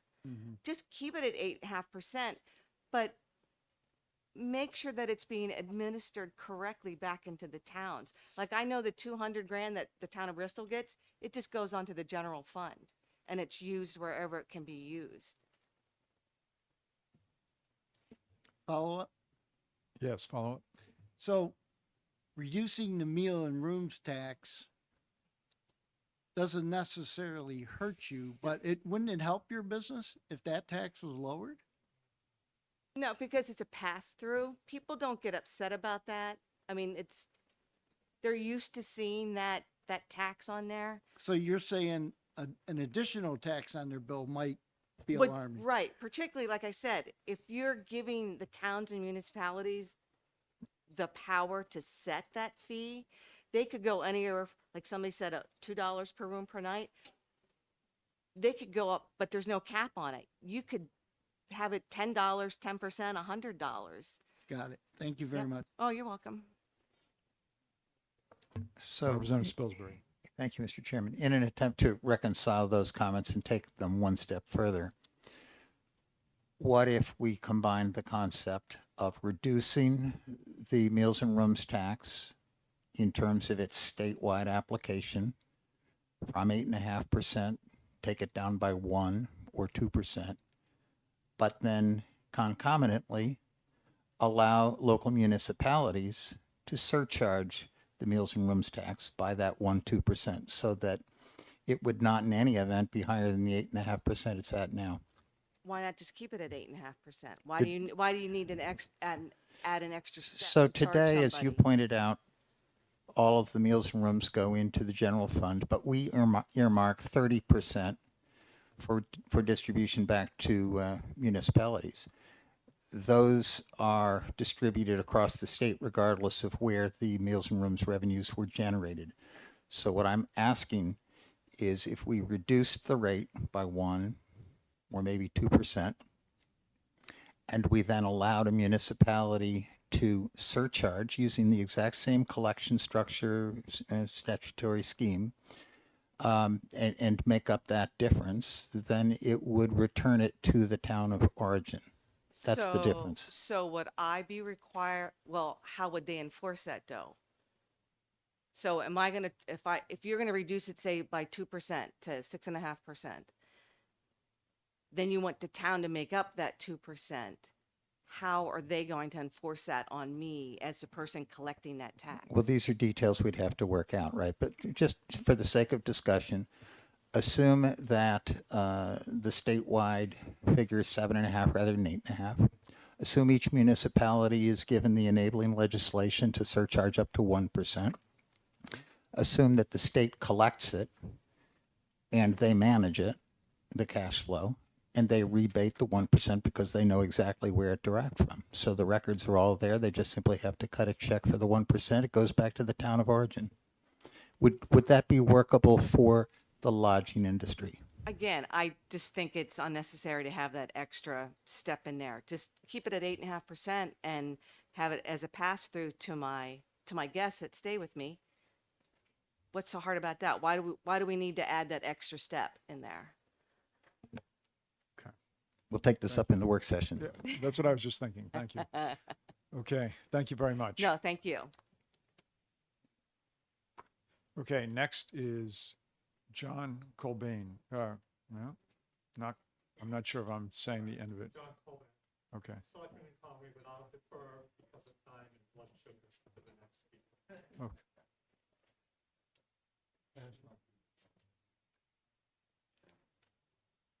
Okay, the next speaker is William Marvell. Marvel.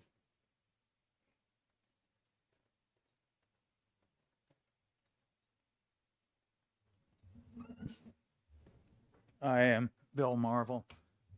Most of my thunder has been stolen as well, but I did want to point out that I viewed this, I regard this bill only in, I know it only in concept, and I support the concept, but I regard it as an opportunity to correct a longstanding injustice.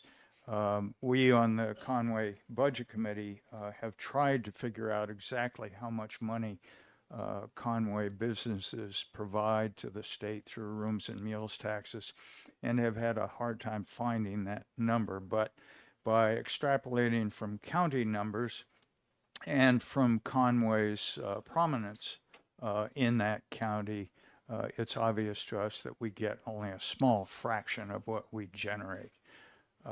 So I was somewhat attracted to the discussion that just happened, but the bill itself strikes me as simple fairness. We in Conway pay basically for the impact of the industry that provides so much money to the state, and we get very little of it. And that really is the main point for me. Thank you. All right, final pink card I have is, and I apologize, I can't read this clearly. It's Ben Colbath.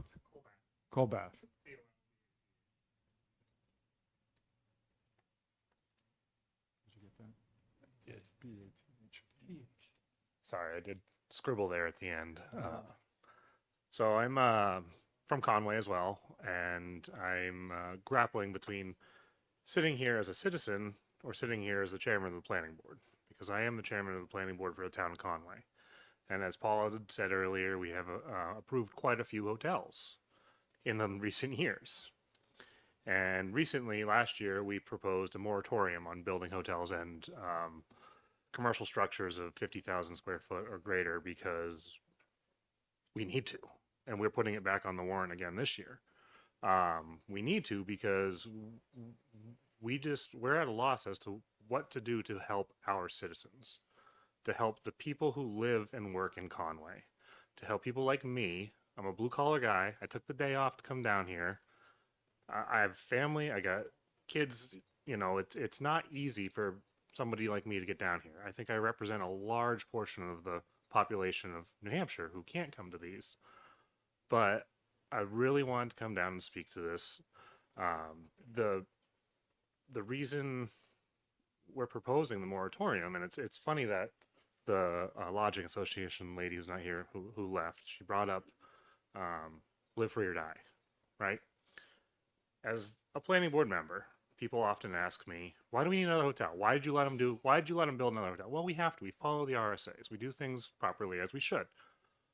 Well, Freeport, they have a cap on gas stations. They can't build any more gas stations in Freeport. One in, one out. That's it. Well, Freeport's in Maine. That's a different state. Maine gave their citizens the freedom to vote that in. All right, well, what's with our lodging? What can you do?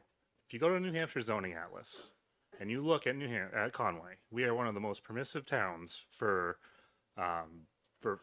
housing, for long-term rentals, we are trying every avenue. We are offering density bonuses. We are offering incentives. We are trying as hard as we can to make it a livable area for families to thrive in. Well, what about Jay Peak? Jay Peak, they built housing for their workers. Well, Jay Peak's in Vermont. Vermont allowed their citizens the freedom to vote that in. This is just an option to help me, help the the taxpayers, the guys at the bottom. Yeah, it's not going to solve all the problems. It's a little bit that helps. You asked what would help. A time machine would help because New Hampshire sat on its hands for way too long about short-term rentals. It has completely destroyed the assessments up in Conway. It's insane what we're dealing with because I live in a community that's half empty all the time now. I was born and raised in Conway. The community I lived in used to thrive. It was the place where we would all my friends lived. Now every other house is empty most of the week because they're short-term rentals. Those houses were purchased way over value, and it's just a mess. I mean, this is insane to me that it doesn't feel like there's a lot of support for this. It's I mean, I heard $2. There was that. I think that was the 2% back. But nobody in this room would cancel a 7-day stay for $14 a night. If it was $2 a night, it's just, I don't understand what we're doing to help the taxpayers in the state of New Hampshire. It seems like there is a constant drum being beat for business, business, business, but where's the representation for people like me? I'm struggling. And we had the police chief who makes way more money than I do saying that he couldn't afford his home. You think I can afford mine? I bought it probably 4 years before he did. So we were very fortunate when we bought our house. It got evaluated at almost $500,000 and it has the original kitchen in it that was built in 1970. Okay, it's not a $500,000 home, but the market is so messed up and we are just looking for ways for a little relief. We need the services. We need the sewer. We need town water and sewer if we want to put more housing in. We need that for density. We need to increase those lines through town. We need ways to pay for that. We need to increase the police force because of what we're dealing with the tourists. You know, whether or not this gets passed or not, Portsmouth still needs a ladder truck. And, you know, Hampton still needs police officers. And that's just going to continue to fall on the backs of people like me. And I just really hope that you are all willing to do the work on this bill. There seems to be a lot of places where it needs to be, you know, strengthened up and reassured that this money is being used properly and does help the budgets where it can. I thank you for letting me speak, and I'm sorry I got a little worked up, but I was born in New Hampshire. I love New Hampshire, and, you know, just trying to do what I can. Thank you. Thank you. Gonna have questions if you Oh, want one to question. remain seated. Okay, yes, go ahead. Thank you, Mr. Chair. So what does the average family in Conway need? What does the average blue collar worker and or blue collar small business owner need to survive? What do you think the problem is? Let me rephrase. How do we solve the problem as you perceive it? Well, it's hard. There's no magic bullet solution. There's only little ways to help from every angle, and that's what I hope that this does. This doesn't seem like a big ask. It really doesn't. A couple dollars a night does not sound. I don't know anybody that would turn down a vacation. You know, you're talking about going away for a long weekend. Then someone says, "What's going to cost you $6 extra?" What are you going to say? You're going to say, "No, I'm not going to go now." You'll say, "All right, I'll pay $6. I'll pay $10. I want to get away for the weekend." So you support that fee idea. I support the fee idea. I do support the reduction in the in the rooms and meals with the 2% being able to go back to the town. It's just finding ways to even the playing field, I guess. A lot of people often say in Conway to me as a chairman, now I'm speaking as the chairman of the planning board, you know, how can we get the tourists to pay their share, to help burden the costs of all these things? So, you know, making sure that the roads are cleared and that the potholes are filled and all the fire calls that we have, and you know, the police department needing the support they need. So, you know, I don't know what the solution is to make it better, like make it all the way fixed. I do feel that, you know, what does a blue collar worker need? They need a roof over their head. They need a place to live. You know, I have friends who grew up with me, who were born in the same town as me, and they moved to Brownfield, Maine, because it's, you know, it's a little bit more of a drive, but they can live there because it's not a tourist destination, and the housing market didn't get out of control. I don't know exactly what the solution is. You know, I feel like maybe now I'm rambling, but I came down here to say my piece and to, you know, implore everybody to help work on these solutions for the citizens of New Hampshire. I don't think this is, I don't see how anybody loses from this. And municipalities have the right to vote it in, vote it out. You know, I think that's the solution when it comes to communities and working together. I joined the planning board in Conway in 2017. I was 34 and I was naive. I didn't realize how long it took to make change. I wanted to make sure that, so my father, he's here, he's on the select board. He was born in Conway. His father was born in the Valley as well. I was born in Conway, and my kids were born in Conway. And I wanted to make sure that Conway was a place that could continue to have families. And one of the big things that I was adamant on is, what are we doing about short-term rentals? Well, it was it's before the state. Let's not make a decision until the state does. And that didn't pan out well for us. Now it's certainly, it's hard to care so much about something that you have so little control over. And as I stayed on the planning board for my 3-year term, I reran. I was elected chair. I'm the chair of the planning board now. When I joined the planning board, our meetings were on average, 40 minutes long. And it was mostly, we have these hearings for commercial development. We hear them, we approve them, we move on. They meet the zoning regs. And our meetings now are regularly 4 hours, 5 hours long. And that's because we're having conversations. We are talking about these things. We are trying to find solutions that work for everybody. And oftentimes those solutions are, well, if the abutter's not happy and the developer's not happy, I guess that's the solution. Like if nobody's happy, I don't know. We are just trying to work through as much of this as we can, but we don't have, our hands are tied with some of the RSAs, like I stated before about, what other states are allowed to do. And calling states like Massachusetts, Massachusetts isn't fair. Massachusetts is a beautiful state. There's a lot to admire. There's a lot to admire in every state around us. I love New England, love New Hampshire. There's just a lot that we can look to in other states and say they're doing it right. And there's some people that come before the planning board and they say, well, this isn't Manchester. It's not Manchester, but maybe Manchester's doing it better. This isn't Rhode Island. Well, okay, it's not Rhode Island. You're right.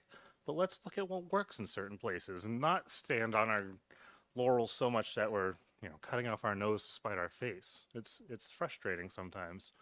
But I'm here because I care, and I know that you are all here because you care as well. It's being a public servant, I've found, is a very thankless job, and it takes a lot of time. So that's all. Thank you. Well, thank you very much. I'm sure we're gonna think hard on this one. So I hope you do. Quickly, yes, Representative Fellows. You talked about there being a lot of homes in your neighborhood that are empty during the weekend. There are people there just on the weekends.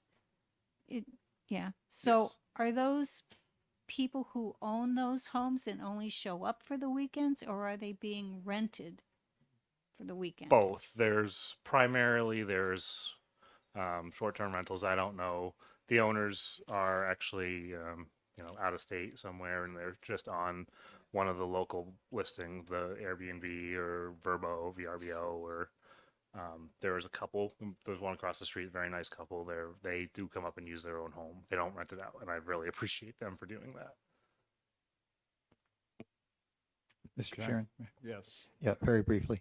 As a former planning board chair, I sympathize and can commiserate with most of your comments. Thank you. These are genuine predicaments. Can we agree, though, that this bill might address the need to raise funds for emergency services like police and fire, but it would not address the genuine problem you've identified regarding short-term rentals? Yes, absolutely. And as I stated before, no one solution is going to address every problem. I mean, we don't live in that world. Right, exactly. Okay. Thank you. Thank you so much.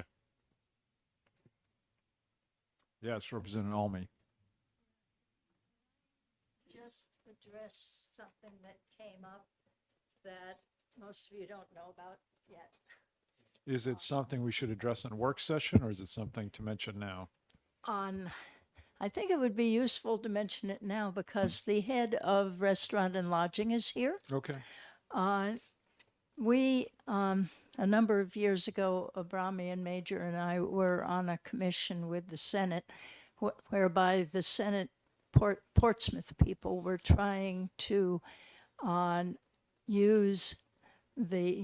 to divert the money from the rooms and meals tax to the communities that it came from. It turned out that this was totally impossible to do because we had passed many years before it the ability for owners of multiple restaurants to file all of them as one tax filing. And they were frequently filed even by an accountant who didn't live in the same town with the owner. So the accountant's address was on it. So that there is no way at this point to identify where that money came from when it gets to DRA. And I believe the Restaurant and Lodging Association has been making sure we don't change that again. Okay. Thank you. Thank you. All right. Is there anyone else who has not testified, not filled out a pink card, but wants to testify?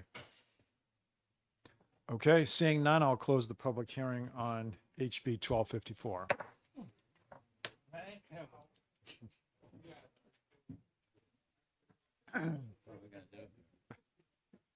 This, yeah, everything's taken, I know. Okay. Okay. Okay, is it your bill? Okay. All right. Oddly, your last one and keeping well for a meal and it's on meal tax. Right. 2 hours behind. Yeah, I know. It is what it is. Okay. I only have 3 for this one. So I do need to.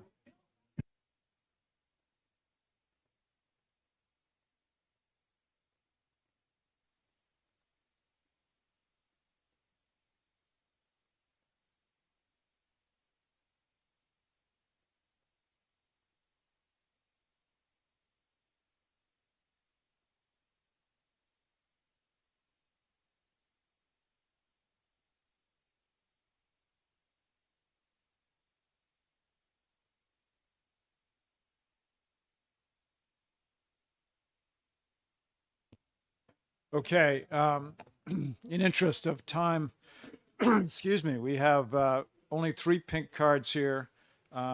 Representative Tim McHugh. Okay, we'll introduce the bill. Thank you, Mr. Chairman. Good afternoon, hungry members of the committee. Thanks for soldiering on to the last bill of the day. I'll try to keep it brief. I asked for 5 minutes. I'll try to keep it to 2.5.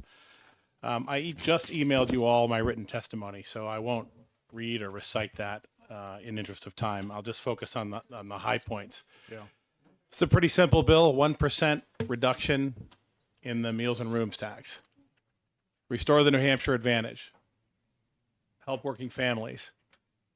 Make the price of a Happy Meal back under $10. Right? Massachusetts is 6.25. Connecticut is 6.35. Massachusetts has a local option to increase up to 7. So full disclosure on that. Meals and rooms tax has been, oh, by the way, this targets just the meals portion and keeps the towns whole. So the bill structured such that it sets a floor, a minimum disbursement to the towns, and it keeps their 30% whole. So this money comes out of the state piece. Everybody with me so far? Or all your blood sugars are less than 20? Okay. So anyways, that's what this bill does. There's a fiscal note on it. It's difficult to determine the exact costs. Meals and rentals tax has been trending above plan. A recent period, we were over double. It was 72 million collected on 36 of plan. More recently, it's been right about at plan, and actually even a few pennies behind plan, but these are traditionally slower months for those, for that particular tax. So the cost of this is less than the current surplus and less than the recent surpluses generated by meals and rentals tax. So this is money straight back into the pockets of the people who need it most. And I know it only sounds like 1%, but the average household spends about $4,000 a year eating out. So this makes a difference. It certainly makes a psychological difference when your bill's $9.98 versus $10.09 or $10.10 or something like that. You know, times 3, 4 kids and parents and whatnot. So it really makes a difference. So my belief is that this will actually stimulate that economy. The servers and waiters and waitresses are likely to benefit from better tips. Remember the old double the tax when it was 7.5, and you get 15%. It was an easy way to tip. Most of us, I think, tip more than that now. But I think a little more disposable income will actually keep people eating inside New Hampshire, not going south, and may eat out just a little more often. And that's good for everybody. That increases our gross domestic product. Well, you all know the economics of it. So I will dispense with reading. There's some charts and graphs in here. You can read at your ledger. It's in your email. The clerk has a hard copy. Happy to take questions. And just to clarify, it does keep the towns whole. So this money comes out of our piece, and it's meals only, because the thinking is with my finance co-sponsors and my Ways and Means co-sponsor, that we're just fine collecting the rental rooms and car rental taxes from the out-of-state visitors, and that 1% wouldn't make too much of a difference there. So, Okay. Thank you. Representative Plett, did you have a question? I had two questions. One was just generated. I supposedly have a hard copy. I'm buried in paper here. Where do I have it? I think I just put it on your desk right behind your nameplate, maybe. Oh. Yeah, I said I'm buried in I paper. think it says clerk copy at the top. I think if that's I guess the one. second question was obviated because you said it's only meals, not rooms. So- As written, it's currently targets just meals. Okay, so I had a question whether you would allow a local option, but since it doesn't provide for room reduction. Well, it's the committee's bill now, and I certainly heard some interest in local option. Not my preference, but my preference is a straight tax reduction of about 30 million straight to the taxpayers in New Hampshire. But other states, actually, I think probably the majority of other states in my research do have locally enacted sales taxes, taxes on meals and rooms and things. And I'll share with one of the other folks who told the story. It is my least favorite thing to see a 15% city tax or 12% city tax when I rent a hotel room somewhere. That makes me dislike that particular city. It feels very personal. Somehow when it's the state, it's a little less personal. But if you've rented a room in New York or Chicago or LA, Chicago's, I think, one of the highest. You know what I'm talking about. Thank you. Representative Spilsbury. Yes, to follow with the obvious question in light of the conversation on the last bill, which you were here to hear, and your observation regarding Massachusetts and other states using a local option, if the committee took your bill and amended it so that it covered meals and rooms, but had an offsetting local option, would you recognize your baby and still want to keep it, or would you become an opponent? It's a great question, and thank you for your question and your thoughtfulness on it. And I know the committee will deliberate it, as will finance. So originally, as first drafted, it was for both, and some input from at least one finance co-sponsor, convinced me to target meals. So since I believe it's going to go to finance, you have a preview of at least one of their members' opinions on it. So, Representative Almy. Yes, well, I was just trying to ask you, is this bill actually early? My records show that none of our bills are early. Yeah, we don't usually send things to finance, and this is a problem when you don't have a budget year. I wanted to ask you on if you realize that the surplus that we've built up is quite unusual and is going down. And the business taxes just went down almost 10% this month, last month, December. Whether the idea that we could take all of this out of surplus isn't something that might not survive for very long. Thank you for your comments, Representative Almy. I'm keenly aware of the status of the surplus and follow it pretty closely. I'm also incredibly aware of inflation and where it's been up and down a bit. And the most common thing that I hear from my constituents is, how am I going to put food on the table and gas in the tank? And that's a direct quote from numerous constituents, but one of the very first I encountered recently. But it's one of the biggest concerns. So I know it's a small amount, but I think it's meaningful. And there's a reason that marketers price things at $9.98 or, instead of $10 and change. So, but thank you for your comments. Yeah. Do you have any suggestions on what programs we should remove from the state budget? No. Thank you. Representative Fellows. Thank you, Mr. Chair. You said that this tiny cut would make it easier for some people to put food on the table. And you also said that, that your constituents are talking about, like, how can they afford food? What we heard for the last bill and what I hear is people saying, I can't afford to live in my house because the property taxes are too high. And I'm wondering, since we're looking at the money from the meals tax, not the rooms, that's a separate issue. This just covers from the meal. And what we use that money for, we give 30% to the municipalities to help them. It's unrestricted money. And do you think if people are, as I believe, are most concerned about property taxes and also the price of housing, that they might be better served to not cut the rate and instead give maybe 50% or more of that money to the municipalities, and that would better serve your constituents? I wonder what town you're from. Merrimack. I've 33 years in Merrimack. Thank you for your comments. And I believe that our constituents are concerned about all of their entire tax burden, and every dollar helps. Every dollar back to their disposable income helps them put food on the table, whether it's from the grocery store or elsewhere. A lot of people buy prepared meals from the grocery store. They're working families, working 2 jobs, get home late. They pick up I do it on the way home from here, pick up the $6 meal from Market Basket, and they're pretty good. You should try them. But it's a great way, for if you're working, managing a time schedule, and people are keenly aware of the tax on those, because those meals are taxed, as you know, when you go through the checkout. So I think our constituents are concerned about their entire tax bill, and every little bit helps. And no, I wouldn't encourage you to send more, a 50% allocation. And the details you mentioned are all in the bill, actually.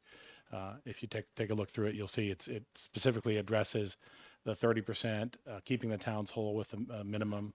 But so I think every tax reduction helps.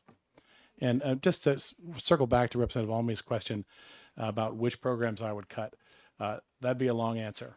And we're already over 2 hours behind. So the simple answer is no. Off the top of my head, I'm not going to name my top 5 least favorite programs, but there's more than 5. And I know that this committee is more than capable of finding them. Representative Ulary. Thank you, Representative, for taking my question. You indicated that you were splitting this so that you were segregating out meals versus rooms and rentals. Sort of. That would require a change in DRA's computerization program.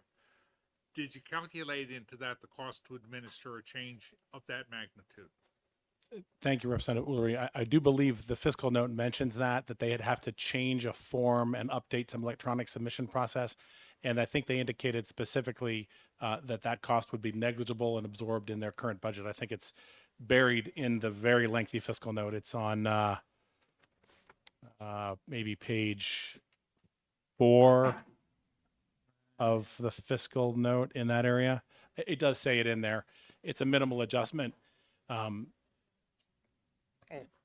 But it does mention it. They do take that into account, and I'll find it for you in a second. I think it said somewhere in there it does say, oh yeah, actually the very last on page 5, additional administrative costs that could could not be absorbed. Actually, that says. But I see. Oh, thank you. And I have another question, sir. Follow up. Okay, this is kind of a theoretical question, but I've noticed that the cost of going out for breakfast has gone up. A $10 breakfast is now $20 with tip. You know, at my local diner. So 8.5 just for the purchaser. 8.5% of $20 is X, but 7.5% of a $40 meal would be X plus. So if it costs you less in the tax, you have more money to spend on the meal, or you could get a better meal for the same dollar value. Is that a correct analysis of your spending pattern? There we go. oh, I'm not sure. I know we eat out less due to the cost of it for sure. I know that we go to one diner that charges $8 for an omelet versus 15. But your math is probably sound. I don't know. Well, I'll defer to maybe one of the accountants on the committee to work some of those models. But there's certainly a lot of ways to work the numbers. Patty went to work for the Secretary of State. Representative Orris is Thank you. well qualified. Thank you, Mr. Chairman. Representative Elberger. Thank you, Mr. Chairman. Thank you for taking my question. I would like to know, you mentioned that your constituents are concerned about the high cost of food. Mine are too. And I would like to know how you would answer a question from one of my constituents or yours who might say, thank you for the 50 cents off my restaurant bill. My property tax bill has gone up $500. Great question. What would you suggest that we say? Reducing property taxes. Thank you for your question. Yeah. This is not the time for debate. Thank you. Representative Schoenberg. Thank you, Mr. Chairman. Thank you, Representative, for taking this question. You just happened to mention that you reduce property taxes, but looking at the charts that the DRA has provided, it indicates that if you reduce the M&R, it's going to reduce the amount that goes to goes to education fund. How do we make that up if it?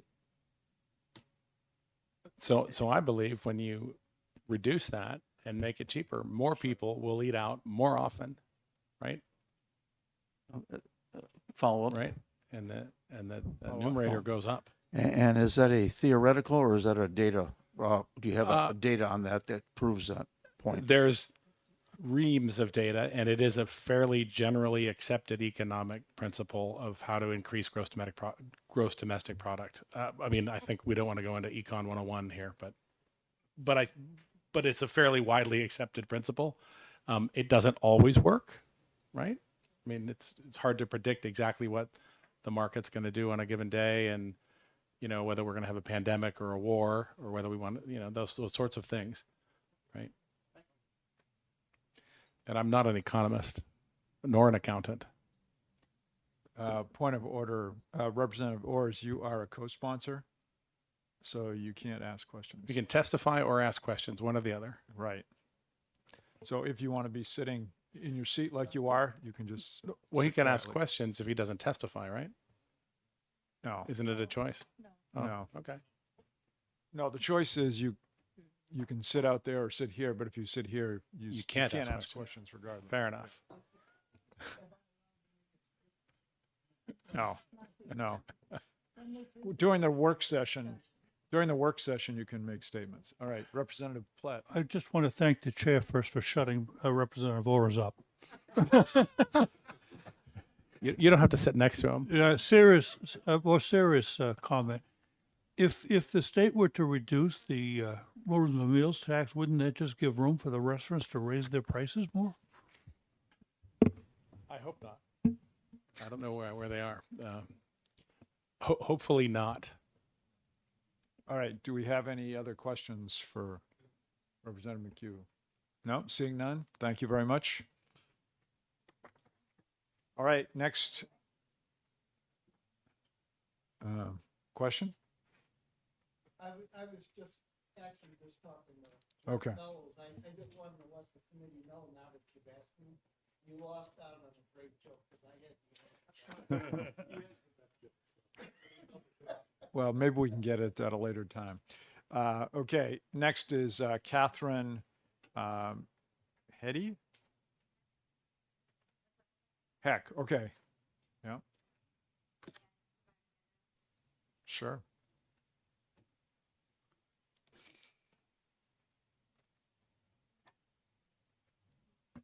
Good afternoon, Mr. Chairman and members of the committee. For the record, my name is Catherine Heck. I represent the New Hampshire Municipal Association and the 234 cities and towns in New Hampshire. And I am not here to comment on some of the policy of House Bill 1515 as whether or not it's a legislative prerogative to reduce the tax itself.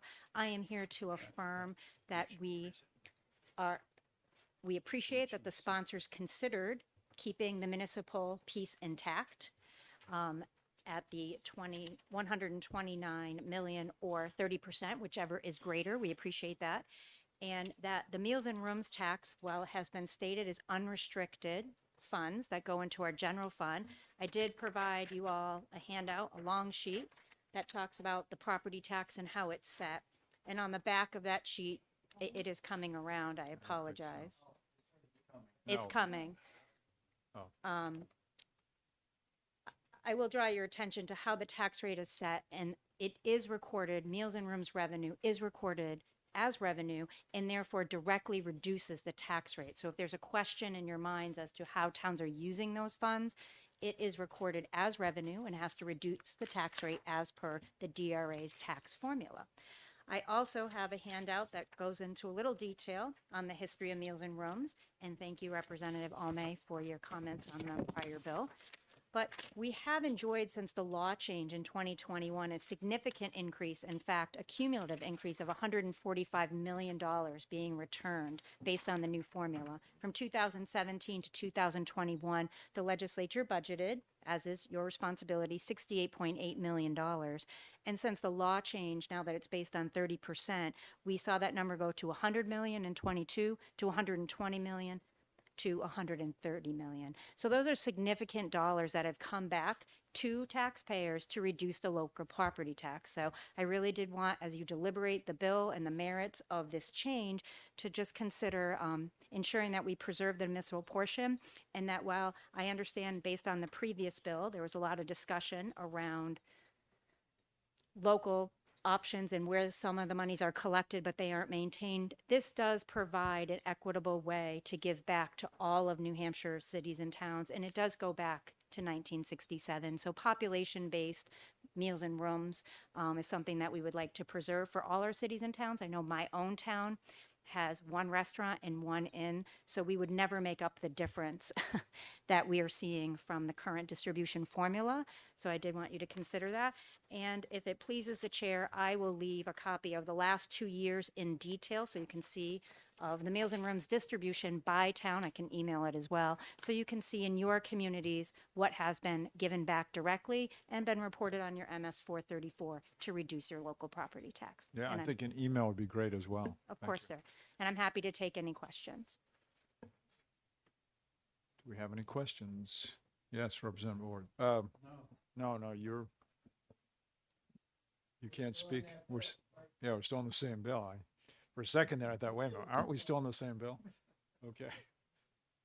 Anybody else? Seeing none, thank you very much. Excuse me, Mr. Chair. Oh, I'm sorry. Could we just ask you for some contact information, your phone number?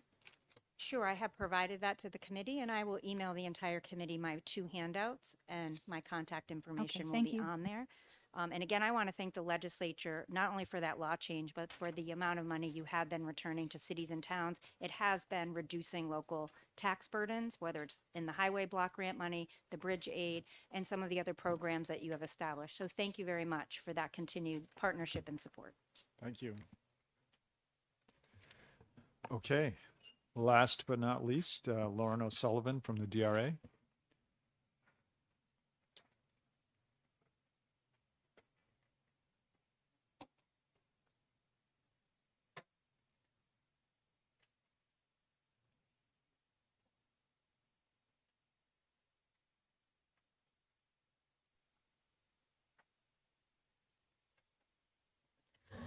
Good afternoon, Chair and members of the committee. My name is Lauren O'Sullivan, and I am the Senior Financial Analyst at the Department of Revenue. And I'm Wendy Mativier, Analyst at the Department of Revenue. And we are here today we do not have a position on the bill, and we are here today to just discuss any questions you may have. Though I would like to clarify that this bill is only impacting the meals portion of the tax. The portion of the tax that goes to the Education Trust Fund is the rentals or the vehicle portion of the tax. So we do not see an impact on the Education Trust Fund, and what that was presented by somebody else in the fiscal notes. So we will just be talking about the change to the general fund.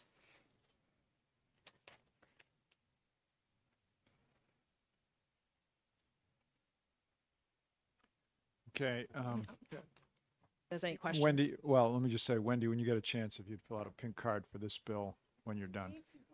You gave me one for a different, the last bill. So, just for recording purposes, yes, Representative So Fellows. I had a question on the last page on the back about the administration. Is that money that's going to DRA or what? So that is money that stays in the general fund. The DRA is a general funded agency. So that's just the money that is related to administering the meals and room. And it doesn't necessarily stay with the DRA, but technically it could if you look at the way the SOA is funded. So to follow Oh, up, follow up. to follow up on that, I'm not clear what you're saying. Is it established as a percentage or how is that determined? This is an annual calculation that is done based on all the revenue that comes in for all of the taxes. And then and then we look at the expenditures related to the administration of meals and rooms. So it's not every part of the DRA's expenses are eligible for the calculation. And then that percentage is what's used as a set aside to the general fund. And that's done annually. Wait a minute, Representative Schamberg, did you have a? Oh, I thought someone else down here. Representative O'Leary? Okay. You. Back on page 4, I think it is, of the bill, it's fairly confusing, and I don't know if we have time to read the text. If it doesn't look like it becomes less confusing there. On what you're talking about is that because we'll have to be paying more from in table 2, more from the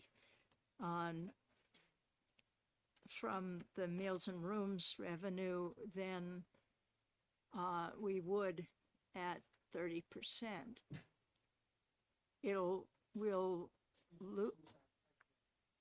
Yeah, sorry. Yeah, on table 2, I think what you're saying is that by the time the tax is fully changed, we will lose 12 million a year for the general fund because we're paying more than we're paying 129 million, and it looks like we'll be getting less than that at 30%. That's correct. So this is a static analysis, so that's just based on the activity that we In used 23. here. Exactly. Yes. So with that reduction, how we do that calculation, it will be a reduction to the general fund. But then you have to add to that the impact on the general fund from the direct loss of the percentage to percentage, whatever it was, of the meals tax, and we'll end up losing from the general fund 53 million in 27 if it was static. That is correct, because you have the impact of the loss from the meals portion of the tax, as well as the additional funds going to the municipal fund. Okay. So And we the do not have a total would position be on that. 53 million. It wouldn't be 53 plus 12. Correct. That's in total. So I'm sorry. Let me just reread. You're looking at table 3. So yeah, so a full year impact would be 53.2 million to the general fund due to the decrease, as well as that transfer to the municipal revenue fund. Thank you. Which we'd have to take out of programs. Representative Ulrich?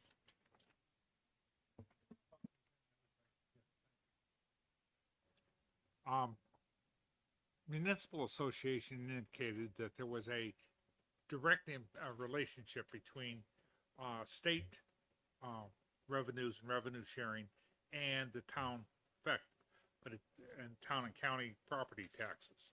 Now, I know in my town, it's roughly 6% goes to county. It's a relatively small portion of it. Even in Nashua and Manchester, it's really small.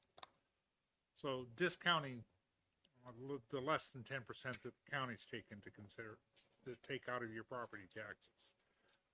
The other property taxes are based upon school costs and town administration costs. And of those, the school has direct control over how much they're taking out of property taxes. And the town has a direct proportion as to how much they're taking out of property taxes. And how much the state gives to them has no effect upon how much the individual towns wish to pay. So anything the state gives is gravy, so as to speak. Would that be the right way to, or a more correct way to look at the relationship between state rebates, general term, not specific, but just general term, to the towns, rather than saying that the state has a direct impact upon local property taxes when it's a addition to local property taxes? Am I getting that? Am I saying that the right way, or? I think I'm understanding the question. I would have to get back to you with an answer on that. I am not going to pretend to be an expert on the property tax portion. I can reach out to our municipal group and see if I can. You've been listening to the White House press conference. Thank you very much. Representative Ors, aren't you a co-sponsor? I appreciate you keep trying, but Ginkgo Bilboa. all right. Does anyone else have any questions? Okay. Oh, no, you can't do that. I'm just, can you just tell me these blocks, because I don't understand, is this, it's not, well, is this like the current? And this is, So one block is just isolating the decrease to the meals portion of the proposal. The second block is looking at the municipal revenue fund distribution. And the third block is the cumulative of those two changes. Two changes.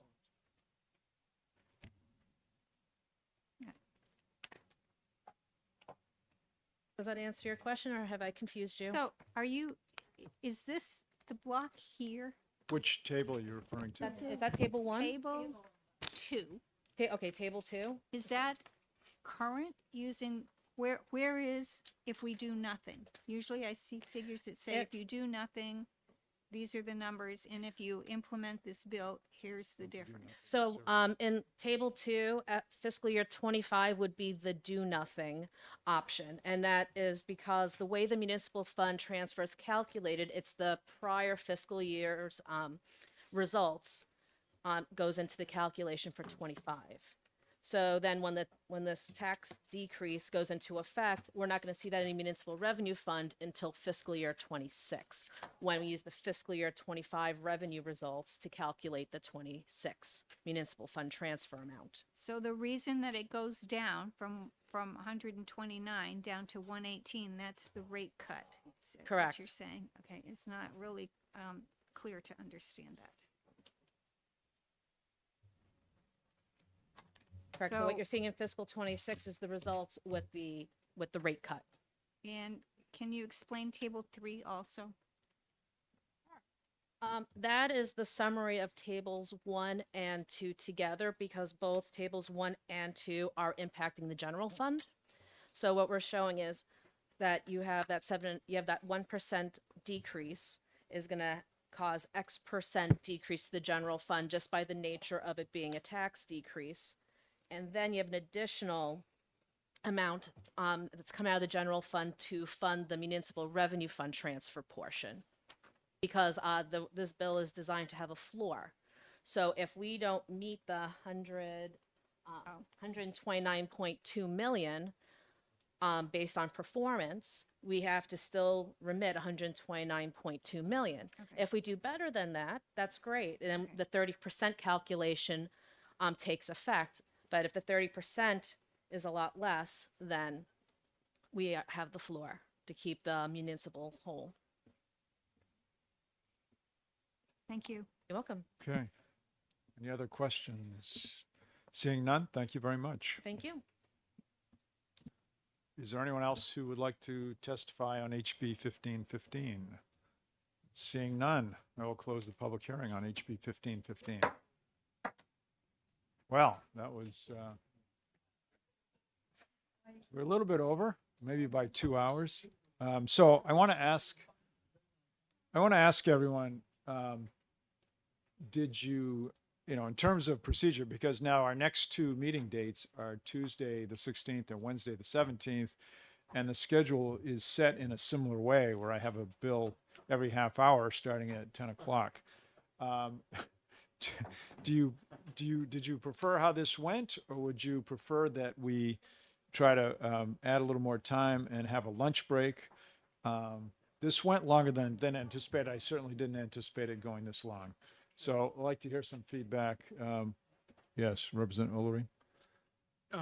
This wasn't that bad, but I think we need to put some discipline on ourselves. We need to stay focused on the language of the bill in front of us, not on general topics, and we're all guilty of that. And you could do it like the Senate does, half an hour, and if you don't like it, too bad. What does that mean? Well, if you go to the Senate bill, they have it at their time, and when the time is over, the meeting's over, the hearing's over. Even if people Yeah, haven't, they shut up. I don't think that would go over well. No, I like the concept, but I don't think it would be a good idea. Well, one thing though is if you've got a lot of people talking. Put your microphone on, please. Sorry. If we've got a lot of people talking, and particularly when, what was it, 6 of them are from Conway? Yeah. Get them all to come together and start telling people that you've got 2-3 minutes to make your point. And then if we got a lot of questions, it gets longer, but Yeah. Well, I agree with, Jordan made a good point. We shouldn't be asking policy questions of the people, because that's where, in the work session, we should be discussing those sorts of things. We should be talking about the specifics of the bill. Yes. I would just like to say that, you know, being on, I was on different committees for the last 2 terms, but I think this always happens when the first day that you get back, because everybody, you know, we're just jumping back into the work. And I think that we're so excited about it, we just like want to talk more. So I think it'll partly clear itself up. Yeah, I mean, No, some of it's the bill, some of it, just there were trying a to lot of anticipate. people. Well, there were a lot of, I never expected HB 1254 to have that many people talking. I mean, that totally took us by surprise, because if I knew this was going to go this long, I certainly would have scheduled a lunch break prior to this schedule.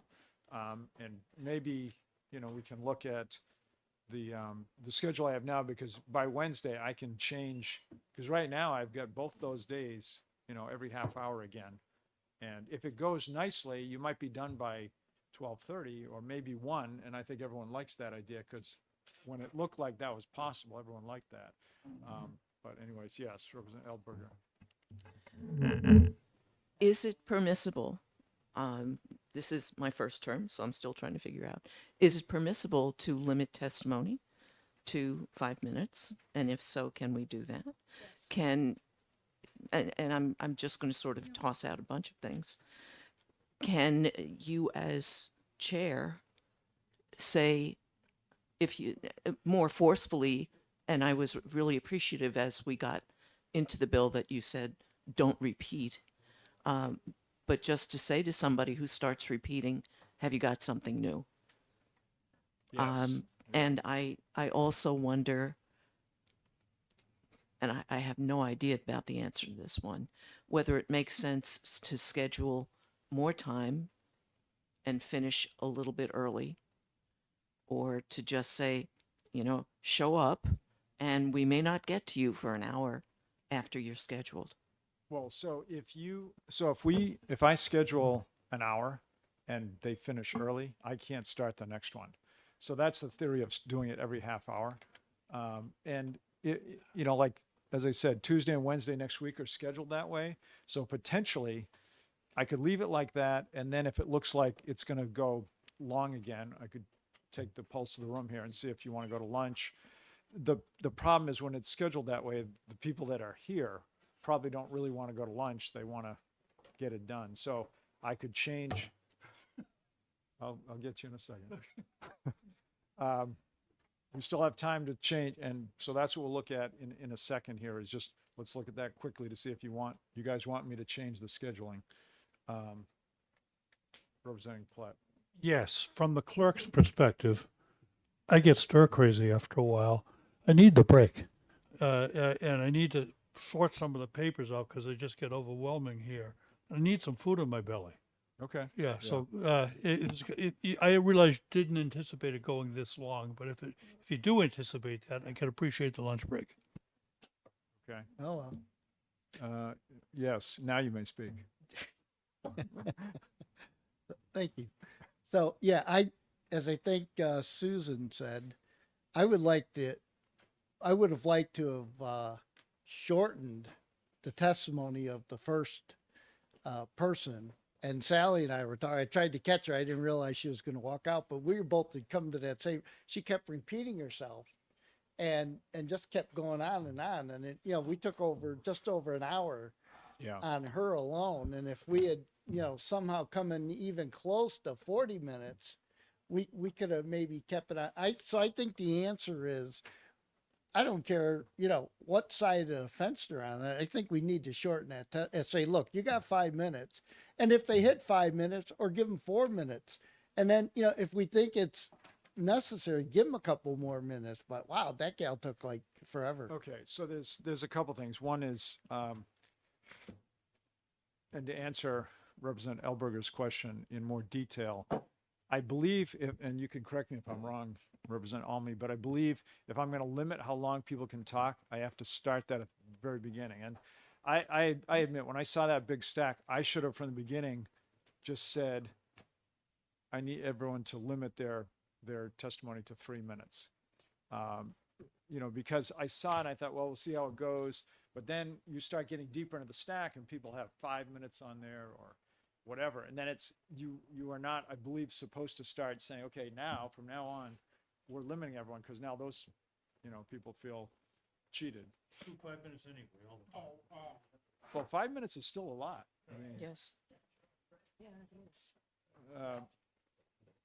yes. I'll represent Ulrich. Also ask them not to read a letter that they've given us several read. Yeah, that, I know. I mean, that happens all the time in all different committees. Every time that happens, I do feel like saying, can you just outline it? But the problem is the person comes here, they may not be able to outline it, and then they're gonna feel like, so I think we also have to be careful with our questioning. Like, if we've got answers, there were a few times where I feel like some of us asked questions that were answered from previous speakers. I don't think we need to ask the question again. So I think there were multiple things. Representative Almy. Yeah, I think that for medical reasons, it's important that we get a lunch break. Yeah. No, and I agree, but the problem is, and I need to take a men's room break after sitting here for almost 4.5 hours. But I think the issue is when I asked everyone was like, yeah, let's finish it up. We didn't really realize it would go this long. So now, given this experience, what should we do for Tuesday and Wednesday? Should I increase the amount of time for each of those? Now the seventh person who spoke. Yes, Representative Ames. I'm not sure about that last question. I think I would strongly encourage on any bill that's likely to take time, setting time limits right at the outset. Yeah. And with some leeway to you in your discretion, if something is being said that needs to be fleshed out, Right. make that judgment call. I think Yeah. you're entitled to do that. And then the burden is very much on us in this committee to discipline ourselves in our questions. And that's a big part of the reason we went a long time today. Right. So on those two counts, but in terms of the time allowed per bill, you do get into this quandary if you allow an hour, that you may sit around on your hands Yeah. for 45 minutes. Yeah. And so I guess I might stick with the 30 minutes, allow time for lunch If necessary. and then we all know that we're going to go home a little later. Maybe, you look at the set of bills at 30 Yeah. minutes each and you say, oh boy, I'm going to be out of here by 1 o'clock. Okay. Well, we're not going to be, but take time for lunch.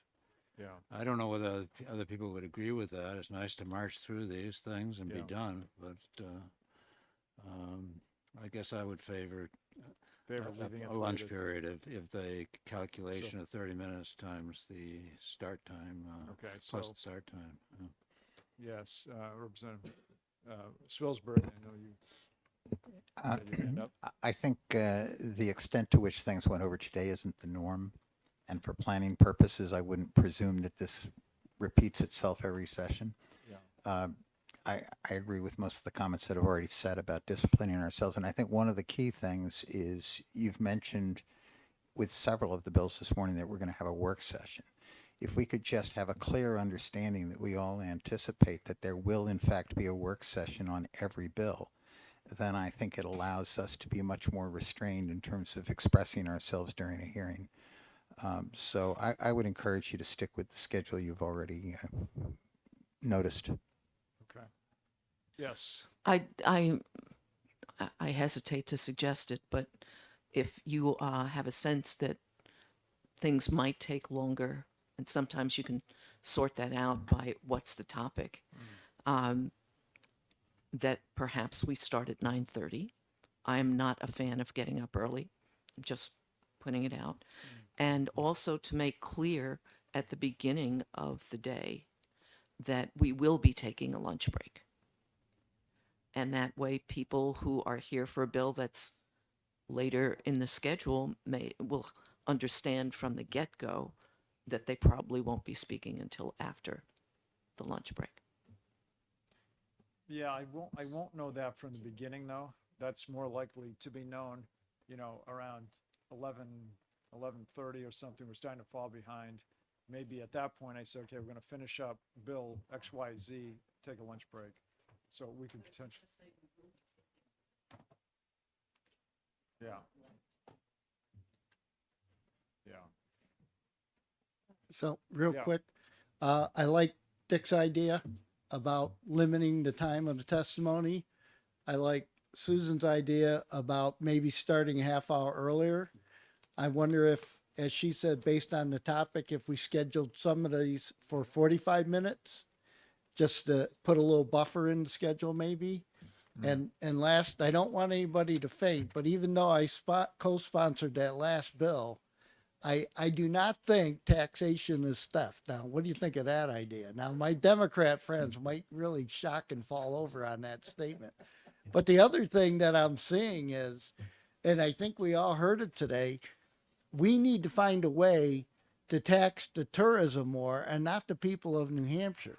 We need to, because I've heard this 7 years ago, people I knew, friends in Bow, that were losing their homes, they had to move because of taxes. We're hearing that now. So we got to find a way to tax the tourist industry. Can't believe I said that. And not the people of New Hampshire. And I deny that was